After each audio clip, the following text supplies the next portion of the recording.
Hey guys, and welcome to today's stream. So, first of all, hope you guys had an awesome Tuesday and day or night, depending on where you're from. And sorry I couldn't stream yesterday. I was extremely tired and I couldn't come online and just, do the work. I did play Synchro Event yesterday, I think. Yeah, yesterday before 10, I think, or before or after. No, it's So anyway, I did play Synchro, and the Synchro deck that I am using is Virtual World because I did build a Virtual World deck. So I just customized the Virtual World for the Synchro event itself. So if you guys want to know my Synchro deck is right here. You guys can ask me for the Synchro deck description. I'll give it to you as well. And yeah, so today I'll be doing a mix of prank kids in ranked and Synchro event. So let's see how we do today. So yeah, if you guys have any questions or comments, just I'll just post this right here. If you guys have any questions or comments, just put up in the YouTube chat, and I'll try my best to answer them as I go. So anyways, so let's start today's duel with a little bit of ranked gameplay with Prank Kids. Again, this I am a Prank Kids main guy and I use this deck. I have been consistently hitting Plat 1 with this every season except for the first season where I didn't really play. But yeah, no changes made. It's still the same deck. If you guys want a deck description, just tell me, I'll give it to you. So anyways, let's get on with our first game of the day. And I'm starting with ranked pranks because I wanna warm up with my main deck. I don't wanna just go into synchro and start with virtual world. Like I'm still learning virtual world combos. Not the combos, I know the combos, but sometimes I have to read the card effects of the virtual world cards to actually get them on the field. Is this? Yeah, it's mute, okay. To get them on the field, and like sometimes I forget Nyanya's graveyard effect, where if you get a level 3 monster on the field, special summon a level 3 monster on the field, then it special summons itself as a tuner from the graveyard, and then if it leaves the field, it gets banished, and then you could return a banished card into your graveyard. So sometimes I kind of forget those effects. So I'm still getting the hang of virtual worlds. I did build an actual virtual world deck, and I just copied my virtual world and replaced some monsters from the extra deck and and some spells from my main deck to suit for the synchro event. So that's my virtual world deck. And there are three, I think two or three decks for the synchro event, except for the already built loner decks. There are 2 to 3 decks that don't have any UR cards in them that you guys can build and play. It has super rare, but not ultra rare. So it's kind of easy to build that deck, and it's still a pretty good deck. It's not like it's not top tiers, but it's pretty good. It get you past the synchro event. It could easily get you to 20,000 points in the synchro event. But yeah, so let's start with our combo. Since I do have polymerization in my hand, I'm going to go into totally if my opponent doesn't, Nibiru me or like Ash Blossom or Maxi me. But yeah, I'm planning to go into totally awesome combo since I do have polymerization in my hand. And the reason you play polymerization in this deck is because specifically of totally awesome. So yeah. Like if you replace totally awesome with something in this deck, then I would say polymerization is not a useful card in the deck to have. Like yeah, it's still a pretty good card because it can allow you, if you use polymerization on your turn to go into Rocket Ride, it can still allow you to climb up into your Link 3 and Link 4, or even Link 2 Predator Plant, Link 3 being Nightmare, Link 4 being Access Code. But still, like the most used combo with polymerization is going into totally awesome, right? Generally, because polymerization is a normal activation. Oh, I don't want to special summon. I want to activate. Polymerization is a normal spell, so it's not a quick play spell, so you can't activate it on your opponent's turn. So it's only activatable on your turn. So usually it's only good for going into totally awesome, I would say. Like it, yeah, but in situations you could go into Rocket Ride, but still. Other situations, maybe you have polymerization in your hand and they Ash Blossom your Bow Wow search and you really need the Prankist Pranks over the polymerization. So yeah, it's stuff like that. Anyway, so I'll activate polymerization. But as I was saying, it's mostly for Totally Awesome. So here's the Totally Awesome combo. You climb up normally till your Doodle Doo. Then you activate Doodle Doo, get your Pandemonium and a named monster, and then you activate your polymerization from your hand to use the monster on the field and the one you got out with Doodle Doo's effect to not link, fusion into your Rocket Ride. Activate the graveyard effect of the card that was on the field.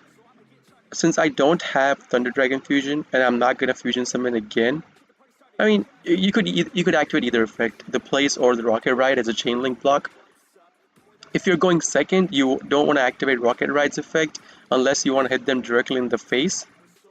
Otherwise, if it's going first where you're not going to attack and you know you're going to tribute the Rocket Ride anyways, you just want to chain link Rocket Ride to your Prank's graveyard activation. So I'll get the Roxy's, I'll activate Rocket Ride, and since I am going to Totally Awesome, one of the cards I need to get out of the graveyard is my Dropsy, since Totally Awesome requires 2 level 2 Aqua monsters.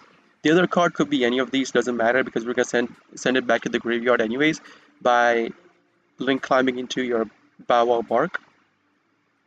So it's my Dropsy is gonna come on the field, and I selected Fansies. Again, it doesn't matter what monster you select because all the monsters in the graveyard, usually if you're going first or even second, their graveyard activations are already been used. So yeah. So I'll link climb into Bow Wow Bark using the Fansies and Roxy's. Once again, don't use your Dropsies because you need to have 2 level 2 Aqua monsters Totally Awesome. 2 XZs into Totally Awesome. I'll activate the Roxy's in the graveyard. So over here, right? Here's the thing. Do I want to keep 1 Fansies in my hand? Or do I care more about the Roxy's? I don't know what kind of deck. It's 40 card, 15 deck, so I don't know what deck. They could be playing a combo deck. I'll actually keep the Maxi and I'll banish the Fansies that I have in my hand. And I draw into a Nibiru, which is pretty nice. I'll special summon into another Dropsies. So the reason why I say the Nibiru is pretty nice is because if my opponent somehow manages to kill my whole field, negate my whole field with, Forbidden Droplet or something like that, and Forbidden Droplet plus Raigeki is going to wipe out my full field. Nothing's going to stay on the field. So in case something like that happens, if my opponent is a combo deck, I could still use Nibiru to shut down his play, right? So that's why I'm saying Nibiru is a pretty good card to get, even though I do have monsters on the field. So I put this activation on. Never forget to put this activation on before you end your turn.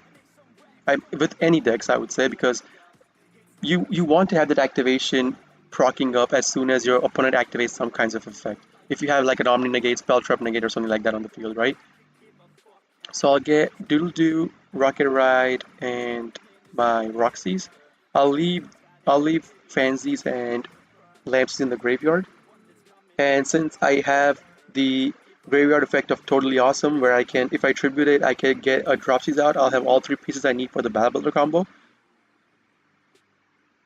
So it's going to be my opponent's turn. As soon as his turn pops up in his draw phase, the first thing I'll activate will be Maxi, because in case he has a Called by the Grave, I would know that he has something in his hand that he could negate my graveyard activation with. So he doesn't have any negations. So I'll chain link it to my Bow Wow Bark. Not going to use Miamu. Get these 2 cards, namely the Fansies and Lampsies. And I'm going to chain link 3 Skill Drain. The reason I'm activating Skill Drain right now is because I've been screwed over by Denko Sekka so many times that I don't want to take the risk of my opponent just, normal summoning out the Denko Sekka and making my back row useless. So I'm going to Skill Drain right now. Even if he Harpy Feather Dusters, we could still go into, Totally Awesome would negate the Harpy's Feather Duster. Totally Awesome would negate Raigeki. Totally Awesome, and there's the Raigeki. So, okay, so I'm gonna take the Raigeki. I'm kind of forced to take the Raigeki, right? Because Totally Awesome would be destroyed anyways, so I'll rather tribute it to get the Raigeki on my side of the field. So I'll set down the Raigeki. Now he could he could still have a Harpy's Feather Duster, right? He could have just thrown out the Raigeki as a bait so that he could go into Harpy's Feather Duster or Lightning Storm to clear out our back row. So I still don't know what kind of deck he could be playing. If he Harpy's Feather Dusters me, I'll just go into okay. So he's playing that deck that makes it so that you cannot special summon from your extra deck. That makes so that you cannot, those 4 monster cards specifically. So he's going to attach that moon thing to this. So anytime this monster attacks into a monster, it gains that monster's attack plus 100. So I'll just activate Pandemonium. I'll just go into Battle Butler. Since Skill Drain is active on the field, and in case he can, Harpies, Feather Duster my back row, Lightning Storm my back row right now, I would rather just go into Battle Butler right now. I'm not gonna wait till the last moment, till he goes into battle phase to battle Butler. I'll just Battle Butler right now. Even if he has a Kaiju and tributes my Battle Butler, I can still activate the Battle Butler's graveyard effect to get like a Bow Bark or Doodle Doo back out on the field. So this is his normal summon. So what I'll do is I'll Chain Link. Oh, no, I didn't want to do that. I didn't want to do that. I have Skill Drain on the field anyways. I'm just gonna pop the second effect as well. Just pop the Battle Butler completely. This is his normal summon. So if I kill this, I don't think this deck they don't run special summons. They only run normal summon cards. The card I'll send to the graveyard, I'll do Place. Special summon out a monster. One I'll do Roxy's. Off of the Lamseas, I'll do Lamseas, right? I'll do Fansies. I mean Dropsies, and off of the Dropsies I'll do Fansies. So let's see. He's probably gonna set down a card. He could set down Macrocosmos. He could set down Dimensional Fissure. I have no idea what he set down. So he's gonna set down 3. Is he gonna set down 4? No. He's gonna set down 3 cards.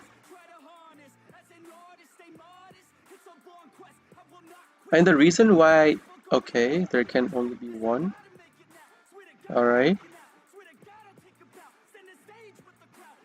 I mean, that doesn't really affect us. These are considered a different types because, as you see, Rock, Aqua, and Thunder. So let's see, do I want to go straight into Nightmare Unicorn and return this card?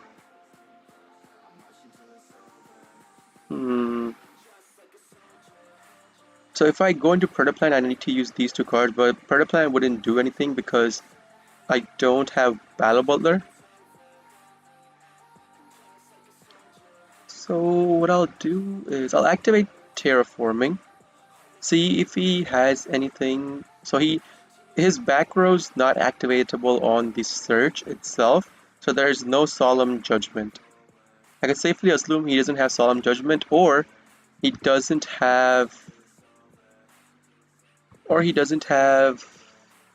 has the activation on off, right? So I'll add Lamseas.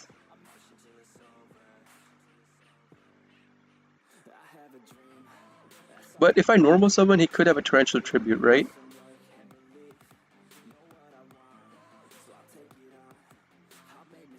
Yeah, he could have a Torrential Tribute to kill my whole field.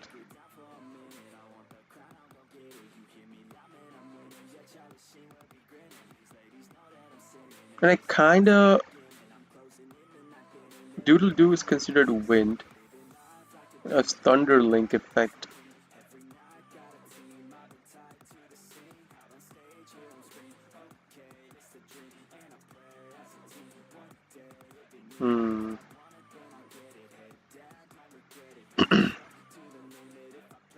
What is Rocket Ride considered? Rocket Ride is Pyro Fusion effect. So it's fire. So I could still get a fire, right? If I make these 2 go away, I could still get a fire. use that to get out Doodle Doo.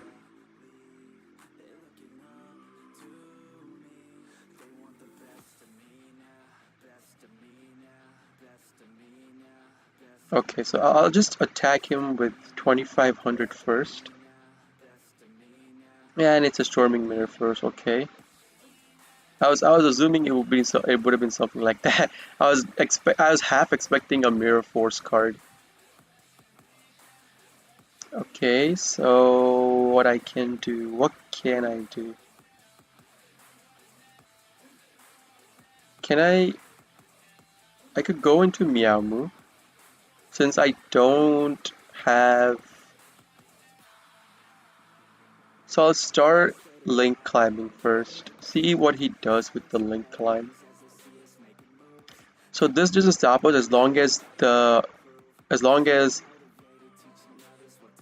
as we don't get out another rock. So we can't get out Roxy's on the field.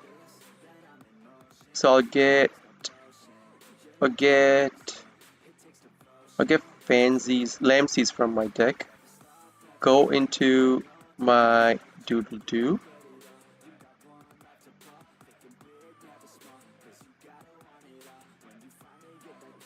Activate this. Chain link it with Doodle Doo. So with Doodle Doo search, the only card I can search for at this point is Pandemonium that I have in my deck. So I get a. Oh, I have skill drains on the field, so it doesn't matter. It doesn't matter. Special summon out a monster. I can now go into Roxy's. But here's the thing, right? If I go into Roxy's,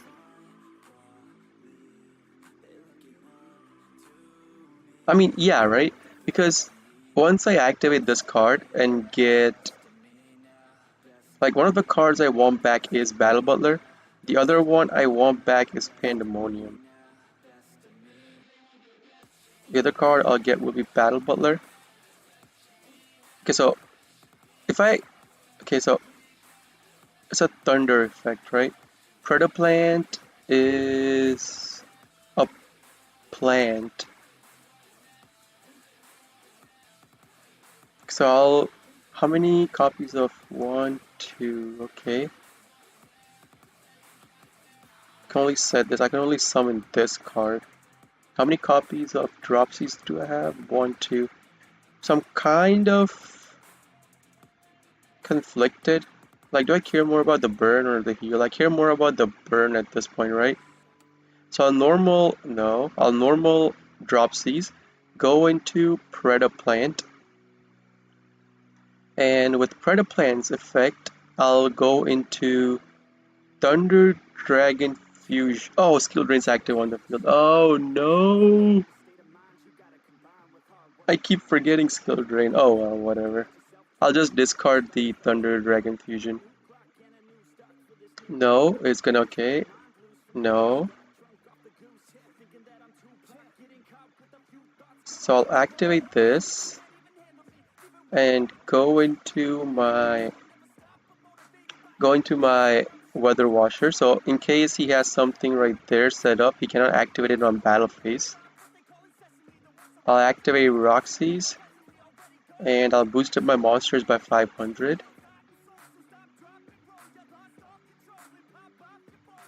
Roxy's is gonna discard. So this deck doesn't do that much special summoning, so I'll just discard that.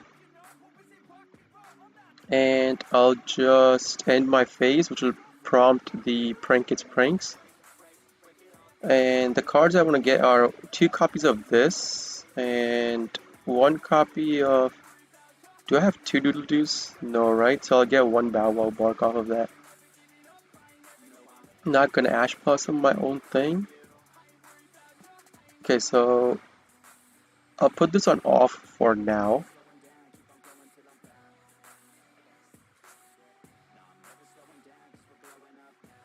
This is an Aqua, okay, so I could still get Doodle Doo, 1 Doodle Doo, and 1.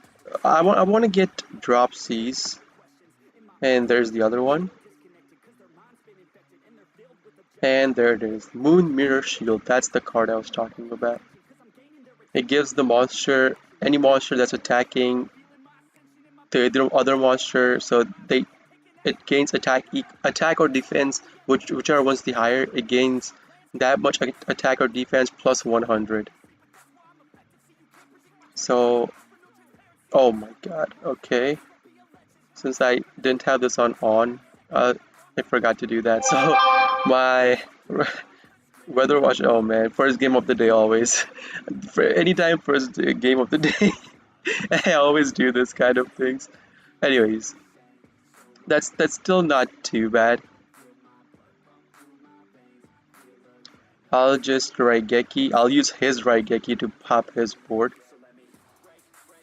So that's gonna go into top or bottom of the deck, whichever one he chooses. I'm gonna assume it's gonna be top, since if he has if he has a monster in his hand, that's gonna be top.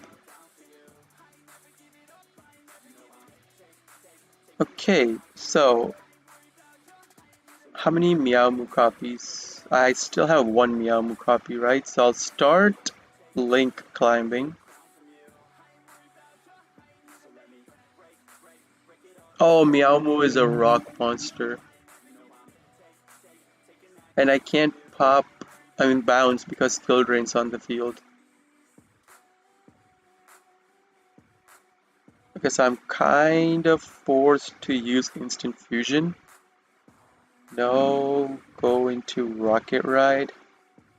So this is a fire. It's a different one, so it can still be put on the field. I'll activate. I'm not gonna activate Rocket Ride's effect. It doesn't skill drains on the field, so it doesn't matter. So with Rocket Ride's effect, I'll activate Rocket Ride. The cards I do want to get out are, and I don't want to get Doodle Doo out. I don't care about Doodle Doo. I'll get. Do I care about Doodle Doo? If I do Doodle Doo, with Doodle Doo's effect, what can I get out? I could get out Pandemonium, but both my.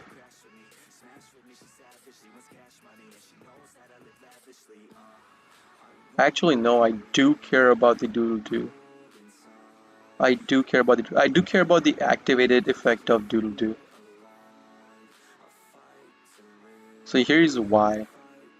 No, I'll activate Doodle Doo. I'll get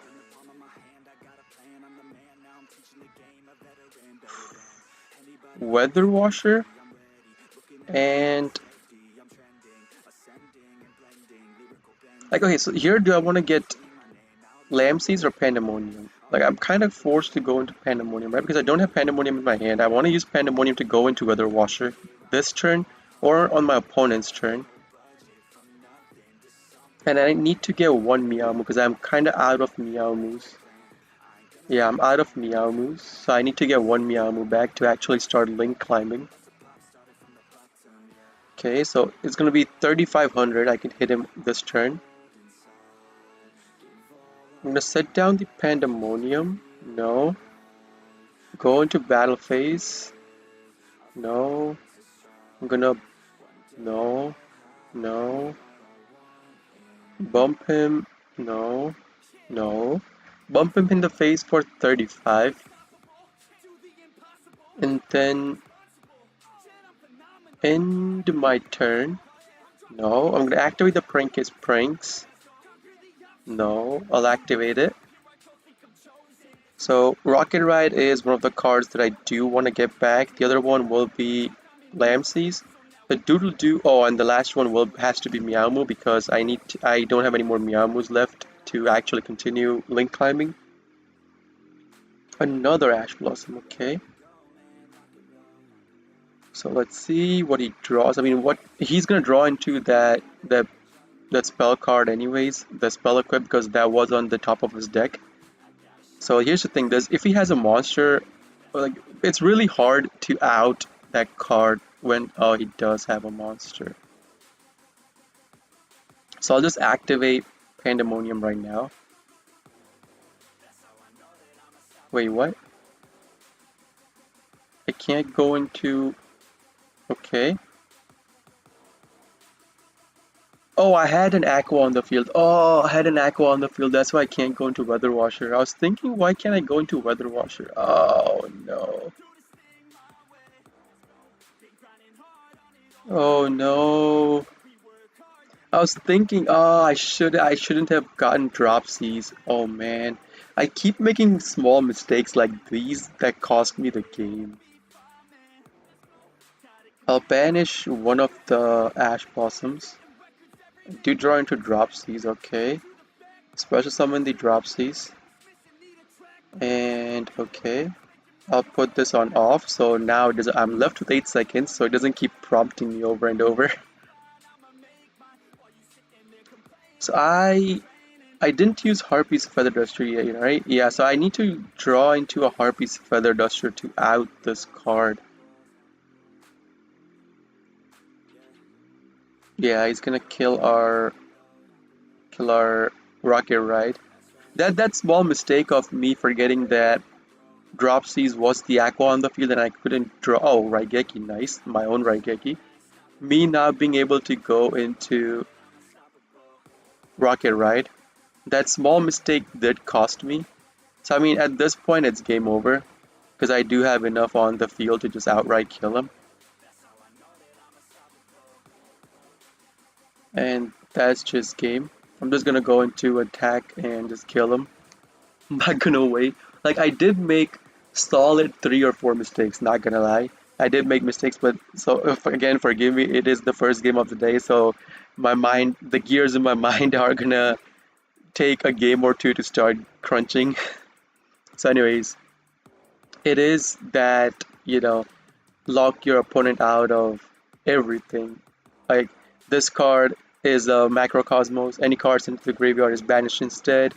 Neither player can special summon monster except water monsters. It's a water lock. This card locks you out of extra deck. This card makes so that basically a skill drain on the field. This deck is just stupid, stupid. Anyway, so on to the next game.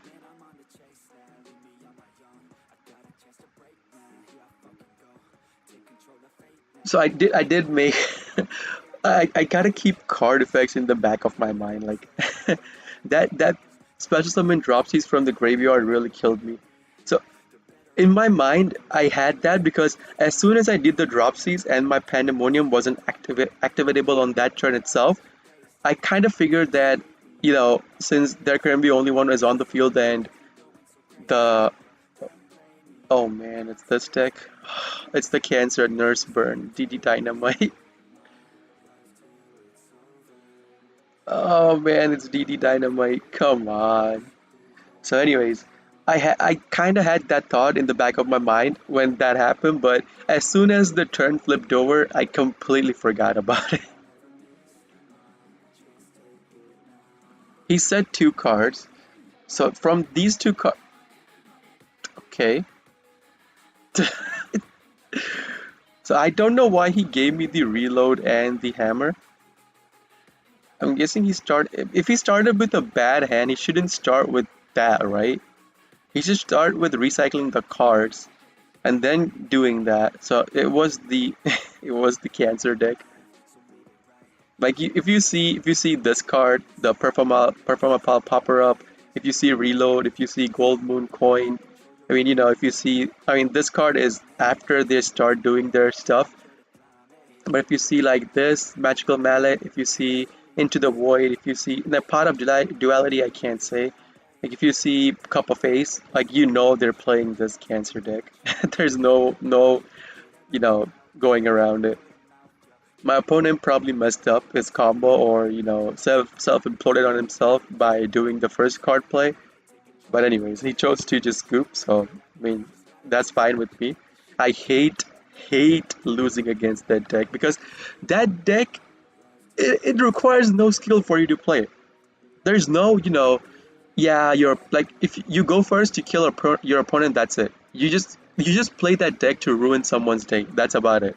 That's all I can say about it. If you want to ruin someone's day, play that deck.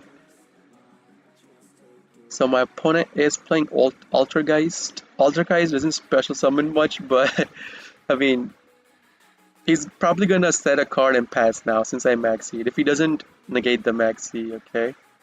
So he's probably gonna just set down a card or two and pass. Usually that's Altergeist's play. I probably should have saved my maxi to maxi him on my turn, because he does special summon. Oh, he is gonna special summon, okay. So he's going to Hextia. If you guys don't know, here's a card effect. The first one doesn't matter, it's this one. When a spell trap card or effect is activated, quick effect, you can tribute one Altergeist monster this card points to, negate that activation, and if you do, destroy that card. So that's the effect we care about. So how did he chain link it? Chain link, okay, so he wants, what's the link summon on the field, you can add this card to your hand. Okay, so he wants to, what's this card's effect? Can add one from the deck to your hand except guys. Okay, so I am going to Ash Blossom that because he could be searching for his main Altergeist monster, right? So I am gonna Ash Blossom the Melusik, sorry, Melusik. So at this point, I can't be sure if he already has his boss monster. Well, I wouldn't call it a boss monster, but it's like, you know, a main monster for Altergeist, so I don't know if he has it. This could be an Altergeist protocol. If that is an Altergeist protocol, if he activates Altergeist protocol, and it is, no, it's not. Okay. And or face up from the main deck, add one Altergeist monster from your deck to your hand. So I am gonna Ash Blossom that as well. I'm not gonna allow him to add any Altergeist monsters, okay? I mean, I don't care about that because I do have Call by the Grave. So I'll just Call by the Grave the Maxi. And I do have a starting card in my hand. I'll probably end up banishing Prankit's Pranks because I want to have Skill Drain active on the field. So with Altergeist Protocol and Skill Drain, the effect work, the ruling is that whatever card activates first is the card that takes priority. So if Skill Drain activates first before Altergeist Protocol activates, Skill Drain will deny Altergeist monsters their effects. Wait, is that how the ruling works? I'm pretty... But Altergeist Protocol is a spell trap, right? It's a spell trap card. So...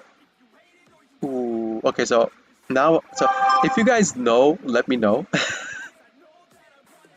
If you guys know what the ruling is, let me know. But hold up. I gotta think about the ruling.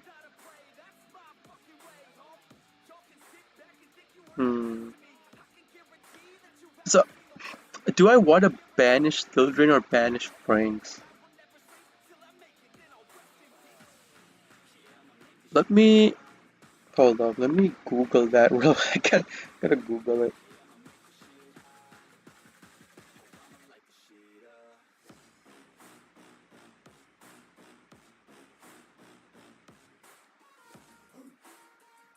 So Skill Drain and Protocol.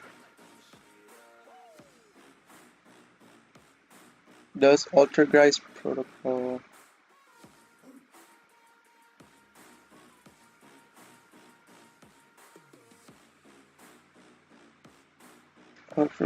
Altergeist effects to be active and resolved successfully while Skill Drain is active on the field. Before Skill Drain is active. Yes, as long as the effect is activated on the field, Skill Drain won't be able to negate it. Wait, really? So Skill Drain is basically a dead card in my hand?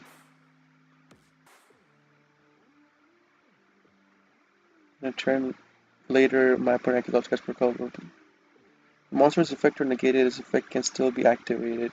It says that monster's effect can be activated on the field. When Altergeist monster's effect is activated, Protocol will prevent the effect from being negated. However, the continuous effect of the Altergeist monster will still be negated by Skill Drain.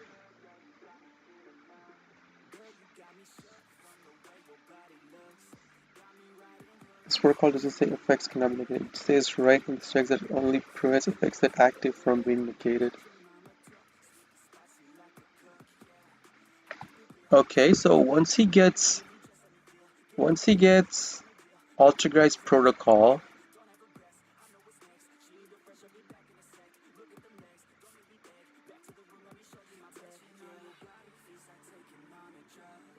Yeah, once he gets Altergeist Protocol, my Skill Drain would be a dead card. Skill Drain won't be able to do anything. So do I want to banish the, like, if as long as he doesn't draw into Altergeist Protocol, as long as he doesn't draw into Altergeist Protocol, Skill Drain would still negate everything he has on his field. I'll banish Skill Drain. I'm not gonna keep Skill Drain because once he draws into Altergeist Protocol, like, it's pretty much done deal for me, right?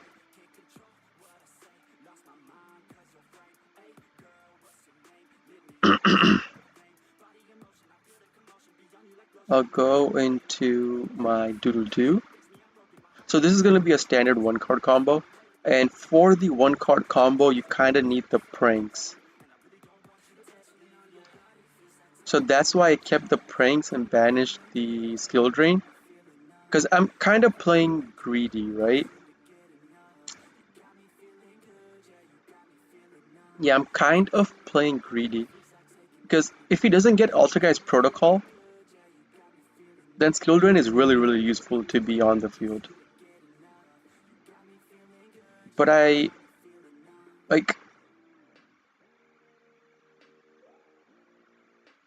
I wanna play greedy. Yeah, I'll play greedy just this once. I'll get Pandemonium and this. Like right now I could totally just go into Battle Builder, but I'm not going to do it because my Battle Builder won't be immune to card destruction effects. So what I'll do is I'll go into Rocket Ride using this and this.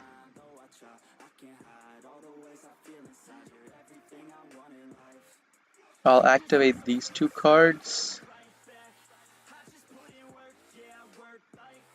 Chain link them to this. I'm not gonna activate Rocket Ride's effect because I'm gonna tribute the Rocket Ride anyways, right? Special summon a monster, yes. I'll do one of these two cards, which are Fansies and Roxy's. So, okay, so I'll do this.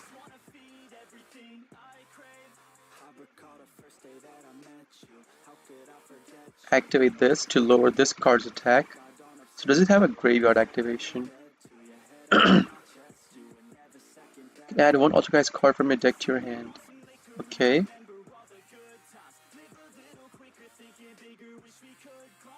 I could go into another... I mean, no, right? I'll do this. I'm gonna bump him in the face for 4,500 with this. He's gonna get one card from his deck to his hand, and any Altergeist card. It could be Monster, Spell, or Trap. And he did choose Altergeist Protocol. Okay.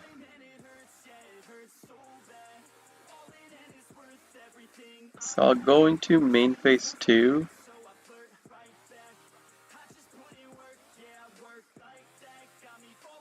I mean, I already used Doodle-Doo's effect once. So I'll do that. And I have Fansies in my hand, right? I'll do Dropsies.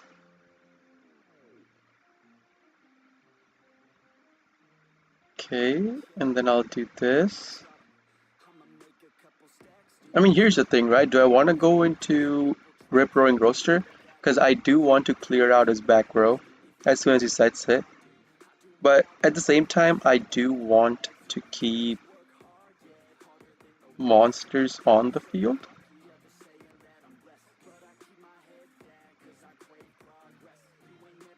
But then again, if he goes into Hextia, this is really bad if he goes into Hextia.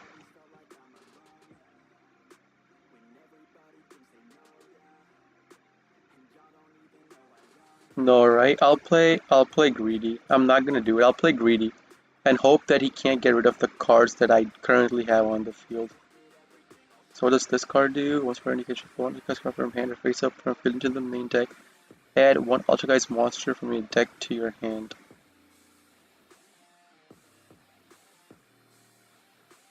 So the main thing we have to worry about is the marionette, the Altergeist marionette, right? That's the main thing we have to worry about. So with pranks, I'll do Rocket Ride. Since I do have fansies in my hand, I'll do one fansies and I'll do one Roxy's as well. Because I do have 2 copies of Roxy's in my graveyard. And I do draw into Roxy's, okay. I was hoping to draw into Raigeki or Instant Fusion or something like that. But anyways, I'll play with this. I'm not gonna use Meowmoo.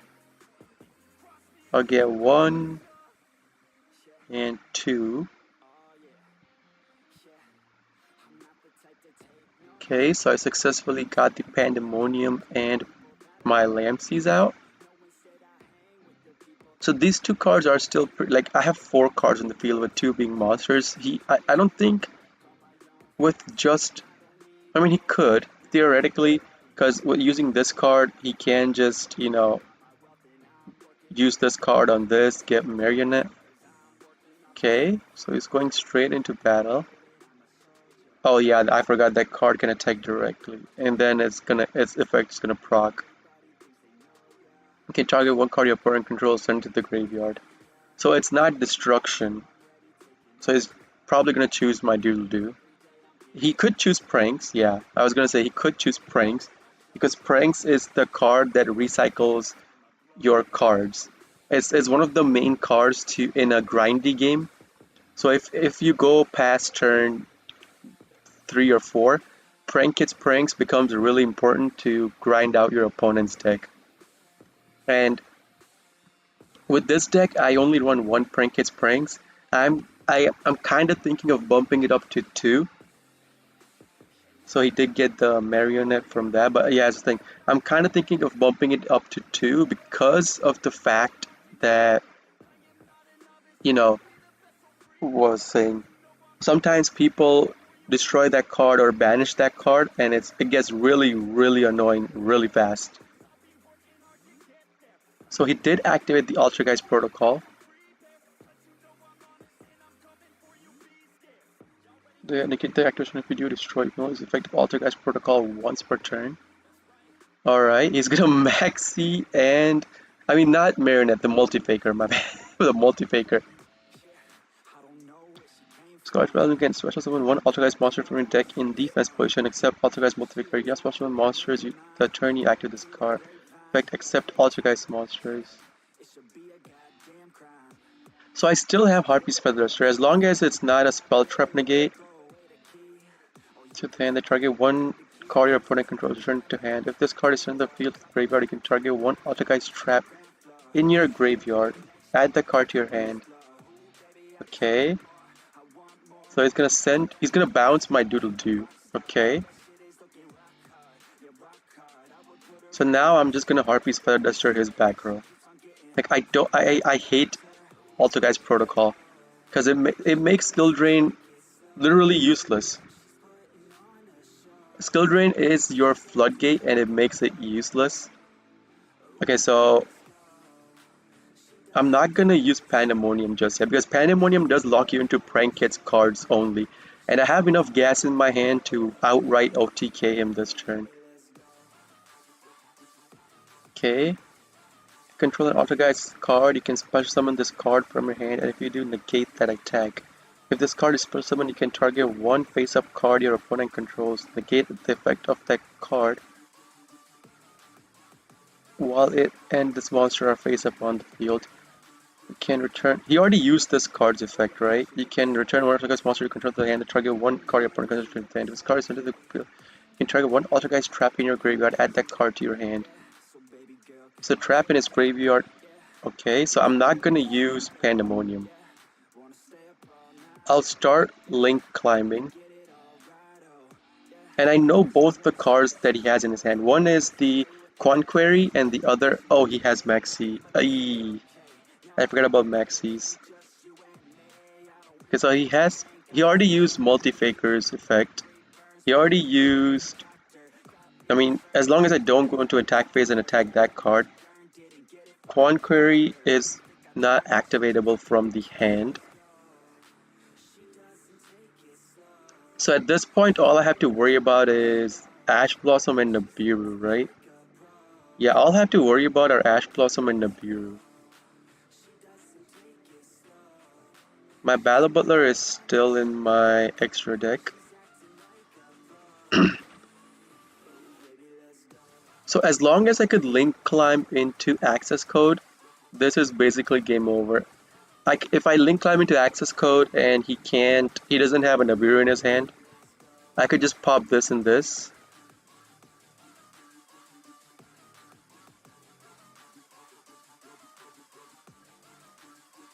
This card is contribute 1 monster, especially on this card. I mean, I don't care about Ash Blossoming the Doodle-Doo search. That's completely fine with me. We already have all the cards we need in our hand. I was more worried about the special summon, so that's why Chain Link 1 the special summon and Chain Link 2 the search. Special summon a monster.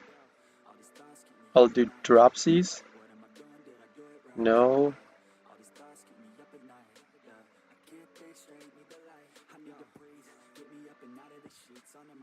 So I'll bounce his Altergeist card so that he can't activate Altergeist card's effect, the Quan Query that he has in his hand when I go into battle phase. I'll discard the Lampseas. I'll bounce his Silquitos. No. No. I'll normal summon the... Do I want to summon fans? I mean, I'll normal summon Fansies. No. And then link climb into access code. Well, pretty much declare contribute this card, change up the turn this card is in the graveyard, quick effect, contribute one option from this card. He doesn't have he does have one. But I'll have more than 2 pops, right? Because I do have Bawa Bark in my graveyard. So technically I have 4 pops. I'll activate what access code's effect, target the unicorn, get this to 53. No, I don't activate Pandemonium. Because I am scared of Nibiru. Like, I'm not gonna lie, I'm pretty scared of him Nibiruing us. No. So you can still get the Linkuribo out, right? Using Linkuribo's effect. Okay, I'm gonna go into battle phase, see if he does something.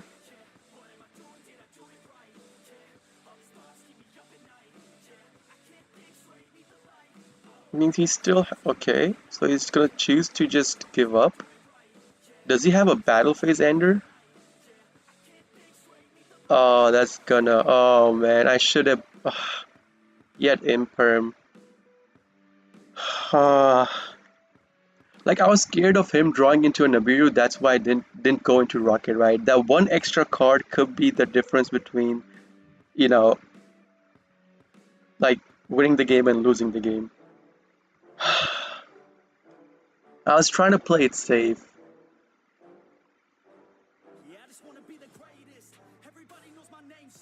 Alright.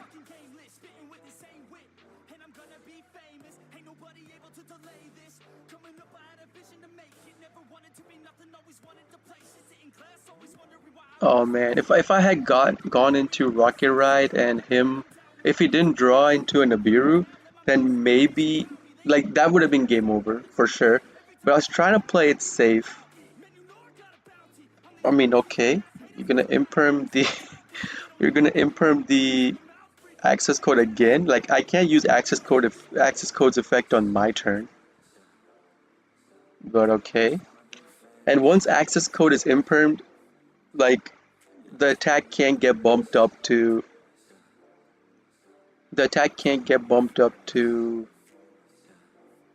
53 again on the next turn or something like that, right? I'll activate Pandemonium right now.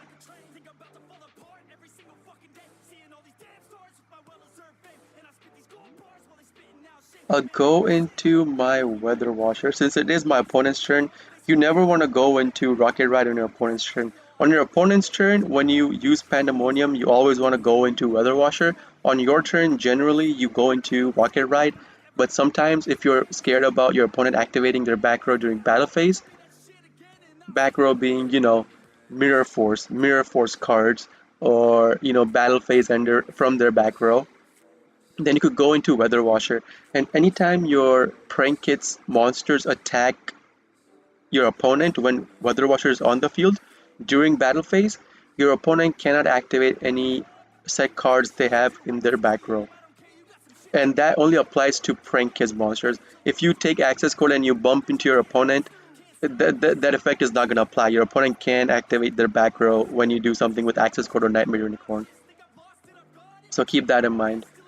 I have won so many games using Weather Washer's effect when I know my opponent has a Mirror Force set down or something like that. So I just do Battle Butler, Weather Washer, and like one or two more prank hits with Doodle Doo. And what's this? It's a search for a monster, right?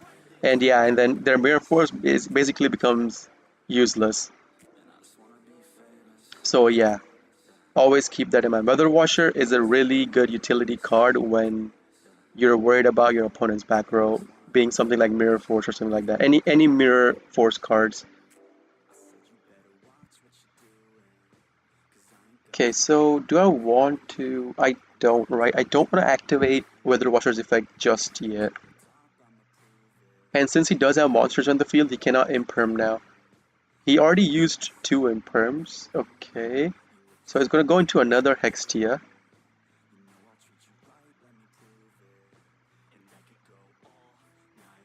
So I'm just going to activate. How many Meow Moos do I have? How many Meow Moos do I have in my graveyard? 1. Okay, I still have 1. I have 1 banished, so I should have 1 more, right? Yeah. So I'll banish the Meow Moo. I want to keep as many bodies I can on the field, so that's why I'm doing this. The 2 cards I'll get out will be my Bow Wow Bark, and my Doodle Doo. And the reason why I'm doing this over normal prank kids, oh man. I was gonna say, the reason why I'm doing this over, okay, he did Spell Trap. I was gonna say, as the if I attributed the Weather Washer, then this wouldn't have mattered. But the reason why I was doing that is because I wanted to get my Bow Wow Bark on the field to pop Bow Wow Bark to make my prank kids immune to card destruction effects. So okay, so I played greedy. Last time I played it safe and game punished me. This time I played greedy and game punished me. Oh man, that's just funny. Anyways, let's see. So he's gonna go into, he's gonna link climb. Okay. So he goes into Prime Banshee. What does this do? One of the Altergeist monsters plus one Altergeist monster from your deck to your zone. This card points to. This card is sent from the field to the graveyard. You can target one Altergeist monster in your graveyard and add it to your hand. Okay. Altergeist monster. Summon one Altergeist monster from your deck to the zone this card points to. So if he manages to kill our whole field, he did get Altergeist Protocol, okay? So if he manages to kill our whole field and we don't draw into something being a monster, so let me see, 1, 2. I still have 1 Lamsees in my deck, I think. 1, 2. Yeah, I still have 1 Lamsees. Let's see, 1, 2, 3, 2, 2, 2. So I have 1 copy of every named Prank Kids monster in my deck. So as long as I draw into some kind of opener, what's this? Tribute 1 monster, this card gains attack equal to the tributed monster's attack on the field. When this card destroys a monster by battle, you can destroy 1 monster your opponent controls, and if you do, this card can make a second attack in a row. Oh man. Okay. So my Weather Washer is gonna die as well. I'm assuming he's gonna kill the Weather Washer. He could kill the Fansies. Oh, he's gonna destroy the Fansies and kill the Weather Washer. Okay, so we need to draw into a starter card. Like as long as I draw into something that I can use to go in and use Lamsey's graveyard effect off of, oh, that's not good. Special summon. Okay.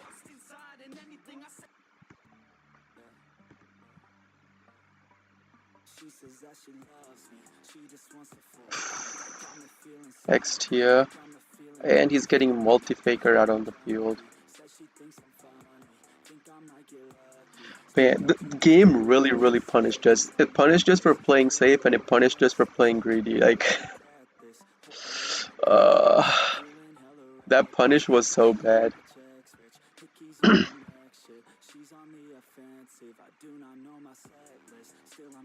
So 6.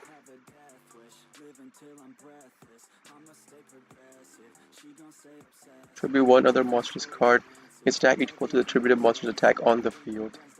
When this card destroys a monster by battle, it can destroy one monster your opponent controls. I'm gonna be honest with you guys, I was not expecting the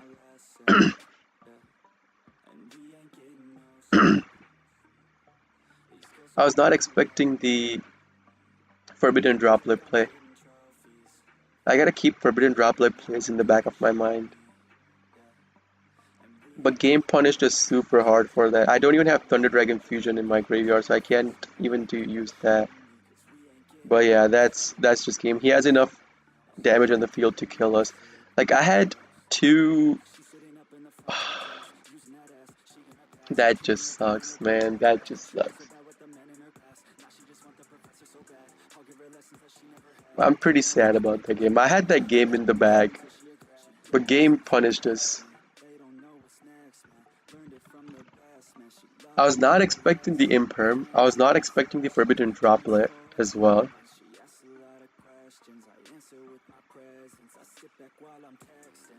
If I had tributed the Weather Washer, like I was more scared of Call by the Grave than Forbidden Droplet, to be honest. That's why I didn't tribute it, because he could Call by the Grave and deny me that effect. That's why I didn't tribute it. That's why, like, 2 reasons being Call by the Grave and the other being having one more body on the field going into next turn. But even if I tributed it, like if I tributed it and then got my Bow Wow Bark and Doodle Doo out on the field, the 2 cards he chose to discard with Forbidden Droplet were a Spell and Trap. He didn't do a monster. So if my Doodle Doo had come online, I could have popped my Bow Wow Bark. I could have popped my Bow Wow Bark and made it so that my monsters would be immune, like Prank's monsters would be immune to card destruction effects.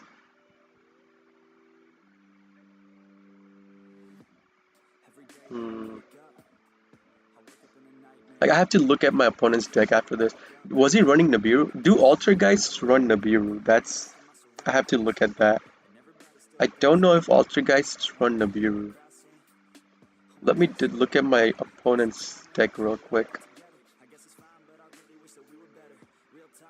Oh, he was running 1 Nibiru. So yeah, I was trying to, with Rocket Ride Special Summon, that one specific Special Summon card could be the card that he draws Nibiru off of, because he had Maxi on me.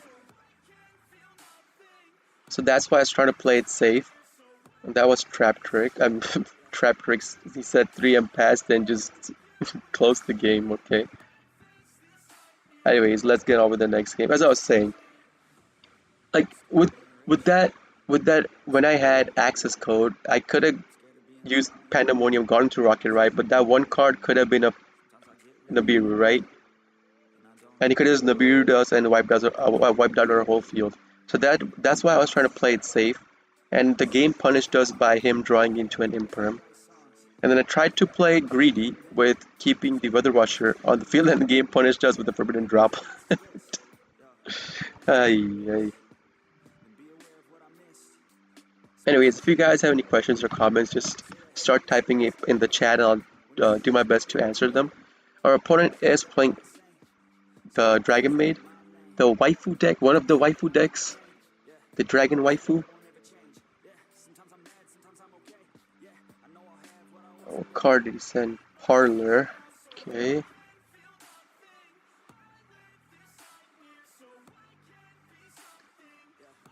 If he goes up till Shu, it's gonna be hard. Kinda hard. I mean, it depends on what we draw.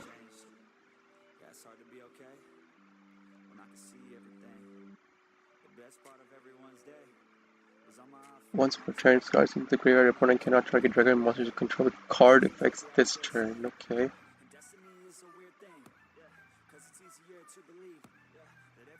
He got Hospitality back, and he goes into Heretic Seals of the Heavenly Spheres. Okay. One card from your hand or field. Return one face-up card on the field to the hand. If this card is tributed, special summon one dragon monster from your hand or deck and make its attack defense 0. I mean, Called by the Grave is not really that great. I'll start, always if you have Prankit's Place in your hand, always start by activating Prankit's Place. Yes, I do want a card. I'll do Dropsies. Dropses? No, Dropsies. I'll do Dropsies. Okay. Is it just network connection or did he just straight up leave the game?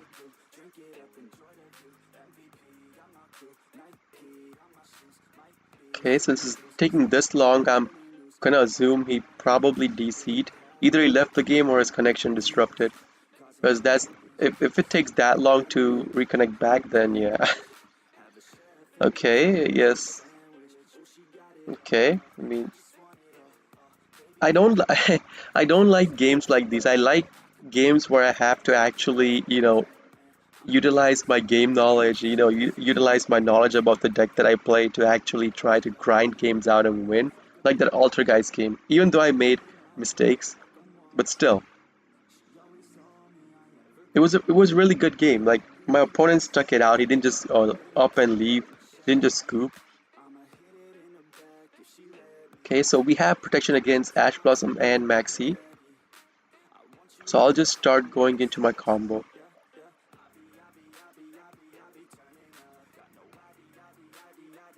I'm not gonna care about, like, I'm not even, okay, so it doesn't even have Maxi or Ash Blossom. It could have a Nibiru, but we do have Monster Reborn, so we're pretty chill on that part as well. We're gonna know if he has a Nibiru on the resolution of the Fancies effect. The special summon off of the Fancies. I mean, he could have the toggle off in case he know what the Prank Kids deck does. Like, he could wait till the end of my turn to Nibiru me before I end my turn. But, So the card I want to search... But I could do it both ways. I could search for Pranks and then discard Pandemonium, or search for Pandemonium, discard Pranks. Because if he doesn't have a Nibiru, it's gonna the card you get is the card that determines what combo you want to go into. So if I want to go into a one card combo, you go for Pranks. If you want to go into a full card combo, which is 2 card combo, you go into Pandemonium. But you need to have another named Prankis monster that hasn't been activated in the graveyard in your hand. So I'll discard the Pranks. I'll special summon out the Roxy, see if his side of the field lights up. It doesn't. So since it didn't, okay. Like, okay, so here I have the thing. Do I think 11 and 42? 11 and 42. So if they play 11 cards in their extra deck, I'm gonna assume they don't care about their extra deck. So if they don't care about their extra deck, then I'm gonna assume after that they're playing Eldritch or a back row set and pass. They could be playing the Cancer deck, the negate everything deck, negate special, then Macrocosmos on the field, with Dimensional Fissure in the back. In that case, I want to go into a full combo. I want to go up to Roaster. I don't just want to go up till, just having a Battle Butler on the field.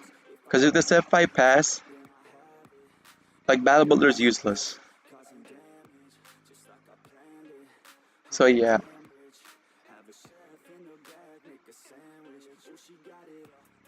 I already, oh, okay, that's still fine. I already activated one Lamses. I forgot. I should have gone into, I started with Lamses. Oh, I had two Lamses in my hand. Okay, that's still fine. I'll get rid of, yeah, I'll get rid of Call by the Grave. Like, right, Geki, okay. If they're playing Eldritch, I should have kept the Call by the Grave, but I'll play Greedy.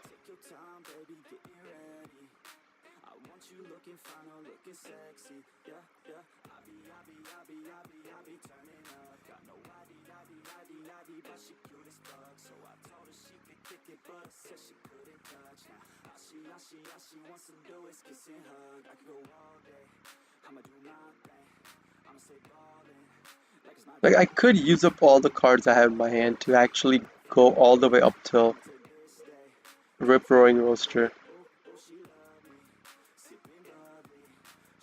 I could use up all the cards, except for Raigeki and Ash Blossom. Special out a monster, I'll do Fancies. So using these two, I will go into another Doodle-Doo.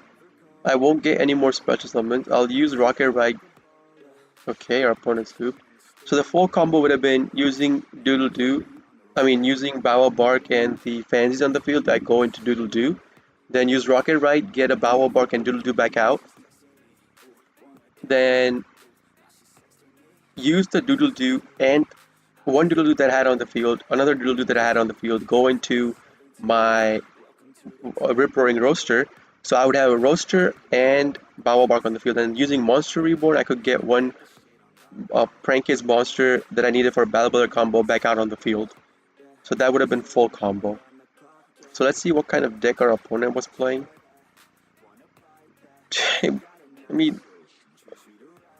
What can I say? Is he playing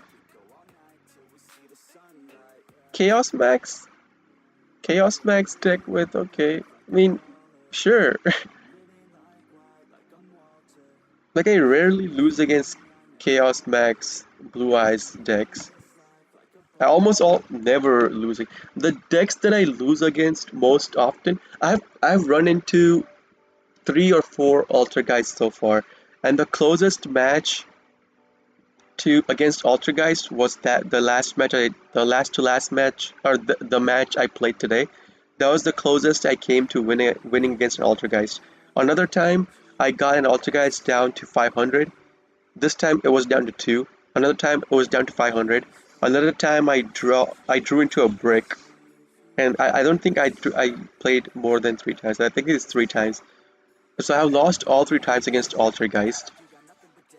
With Eldritch, I am more wins than losses because I run into Eldritch a lot off stream, and I have busted a lot of Eldritch players' boards.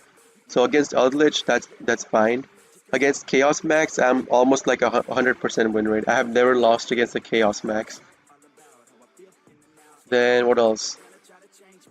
Against Virtual World, I have like 2 or 3 Virtual World videos on the YouTube itself. I have run into Virtual World, say 5 or 6 times. One time my opponent just scooped us with, so I was playing Prank Kids. What? Can I get a decent game, please? Am I running into bots over and over, or what? So yeah, against Virtual World was Trap Tricks, okay. Against Virtual World, I have 2 or 3 videos. I have 2 videos of my opponent going into full combo, getting True King of All Calamities on the field, and I played through 2 charges of True King of All Calamities, and I still won. I won going second against 2 charges of True King of All Calamities. That was a really, really awesome video for me. The other time, my opponent did go into True King of all Climates, but I just right Gekkied his field. And then my opponent just scooped off of that. Another time, my opponent went up to True King of all Calamities, I Nibiru'd his field. So before turn ended, I Nibiru'd him and he just scooped because he didn't have any more plays after that. But yeah, the three, four. I have two more. I have two videos on my channel, I think, and the three more out of the three I told you, two I couldn't put a video off because you guys don't want to watch a video of opponent going into full combo and me just Nibiruing them and they scoop. Like I didn't do anything. That's not skill matchup on my part. I just Nibiru'd them, and they scooped. That's it. Like there's no prank case play involved in that. But yeah, so what else is there? There's Zodiac. I have one more against Zodiac. Any version of Zodiac. Tri Brigade, Lureless, or pure Zodiac. So the card I'll send will be Pandemonium since I do have Polymerization in my hand. Special summon. I started with Pansies, right?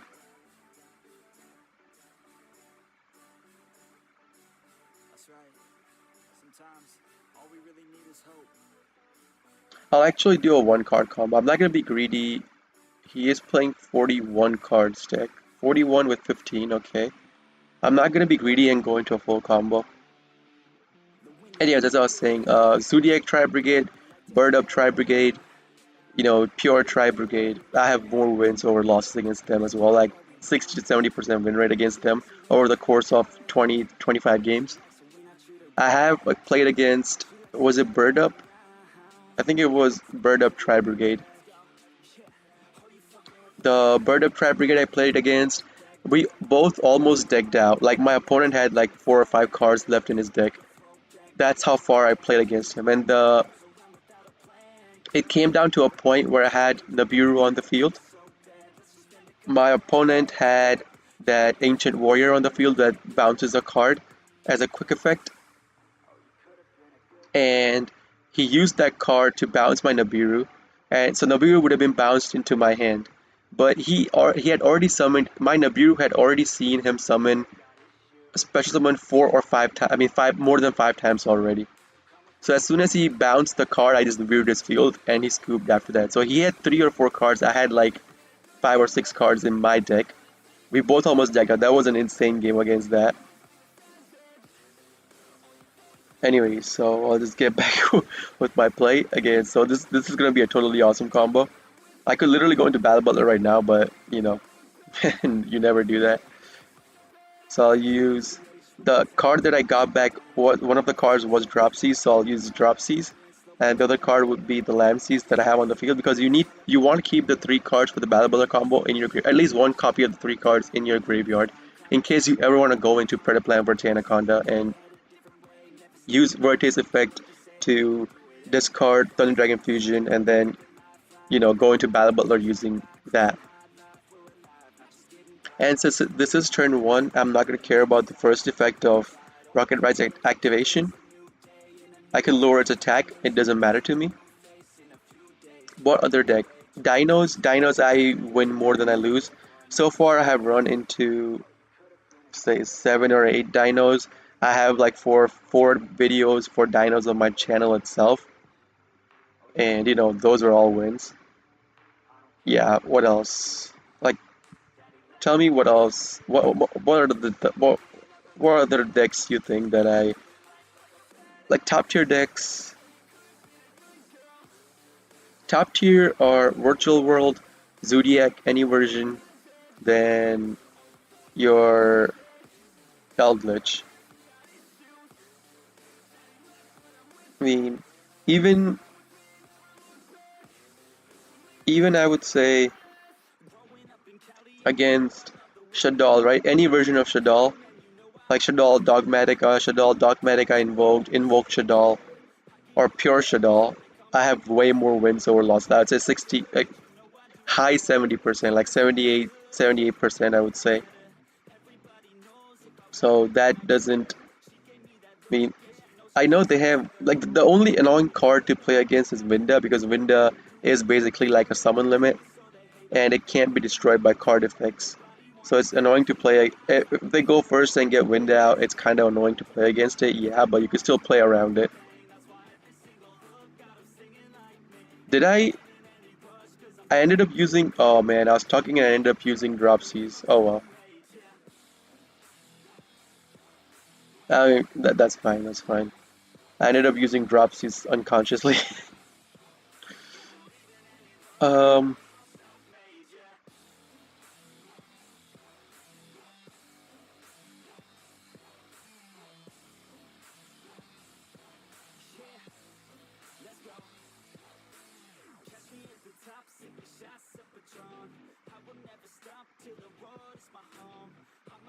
since I did make a mistake while I was talking subconsciously,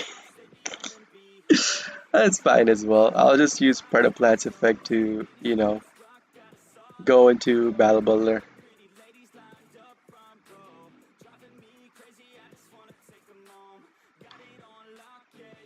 One from the Banish and one from the two from the Graveyard. With this combo, you almost always want to recycle your banished cards first in case you get banished fantasies or something like that. I'll set down Imperm in the middle, set down this right here, activate this right here, put this on, and end my turn. Prank its pranks. Yes, I'll choose to activate it. 1, 2, 3. I'll get these 3 cards.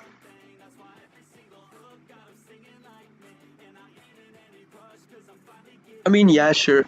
I couldn't go into totally awesome combo. I did say I was gonna go into totally awesome combo, but I was talking and I subconsciously used the drop seeds instead of the lamb seeds, and it just hit me after I did that mistake that I did that, but that's fine. I mean, we can still go into a full combo as long as Doodle Doo's effect, I mean Bow Bark's effect goes through. As long as Bow Bark's effect goes through, if it doesn't call by the grave, then our butler is safe from card destructions. He could still bounce it, but it's safe from card destructions. And he does call by the grave it. Okay, so let me know, like, if you guys want me to play Synchro, let me know. I'll go into Synchro and start playing Synchro. I do have Virtual World Synchro I play.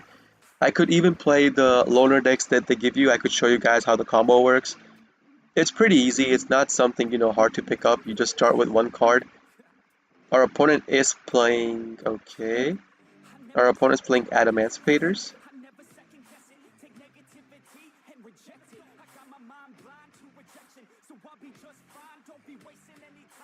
Nah, I'm not gonna, this is his normal summon, by the way.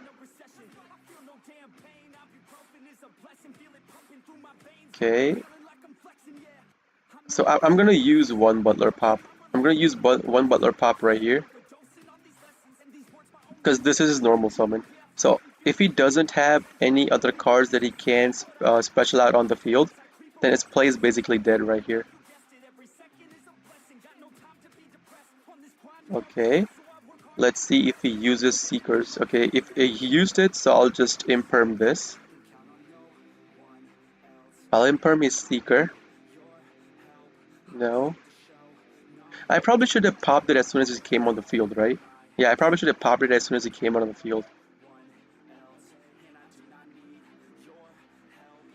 Okay, he's gonna Foolish Burial a card. Let's see what he Foolish Burials. He's gonna Foolish Burial Block Dragon, okay. Does he have... He has 1, 2, he could do it from his hand. Alright.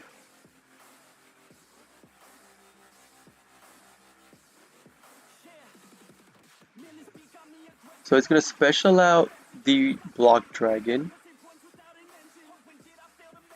And as long as Block Dragon's on the field, his rock monsters are immune to destruction by card effects. So far he has already... Oh, he's gonna go into Baron de Fleur, okay. So he wants me to deny me my Butler Pop.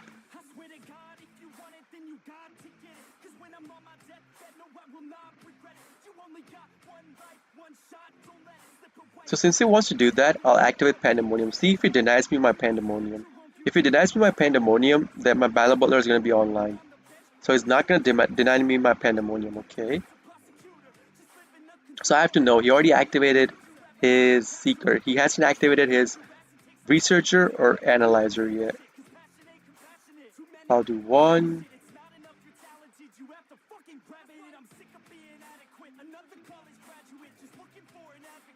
And 2. Face up attack.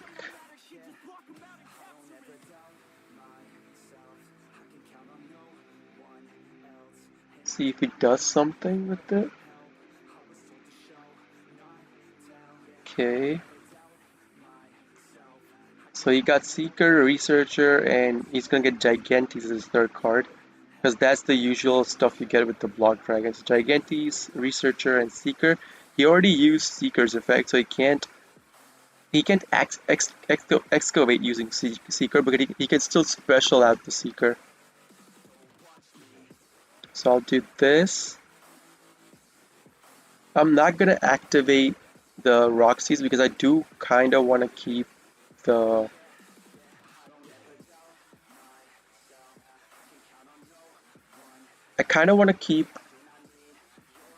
instant fusion in my hand. So I'll do 1 Roxy's and one Dropsies and 1 Fansies. Let's see if he uses Baron Defleur's effect. He's not. Okay. I'm not gonna pop my Butler. Face up defense. Face up defense. Special out a monster.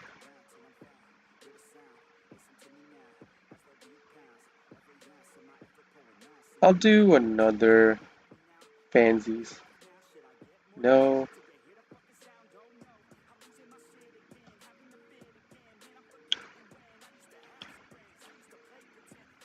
So my cards are not immune to card destruction.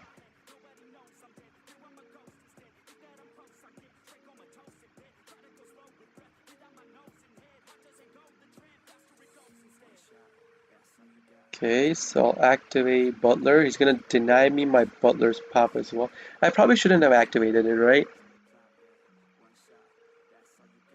Because then I would have gotten, I could have gotten another Prank Kids monster back out on the field, but that's still fine.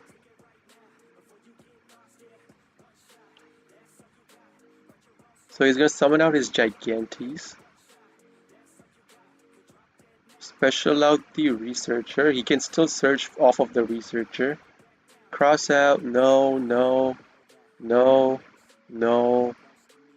Oh, he hit Kokai Miru. Oh, he hit Kokai Miru Guardian. Kokai Miru Guardian can be specialed.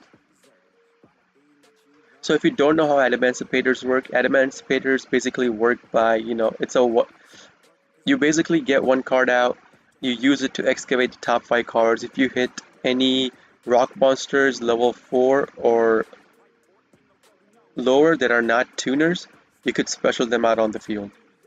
Except for with Analyzer and Raptite. Those can do tuners. Sorry, not Analyzer, just Raptite. Raptite can special a tuner. So, okay. So he hit 2 off of it. Let's see what he gets. He hit Doki Doki and Kokai Miru Supplier. So let's see what card he gets.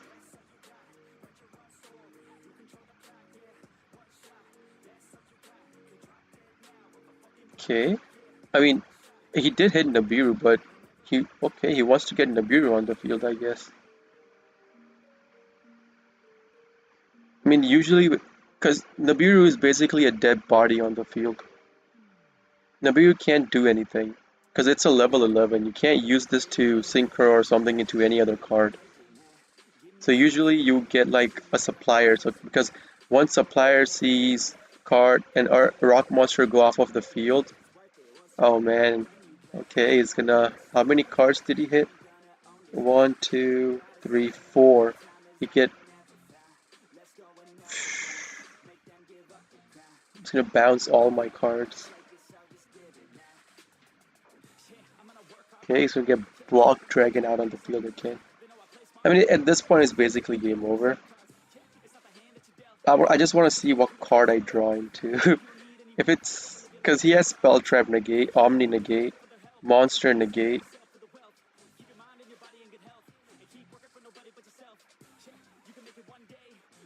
Hmm.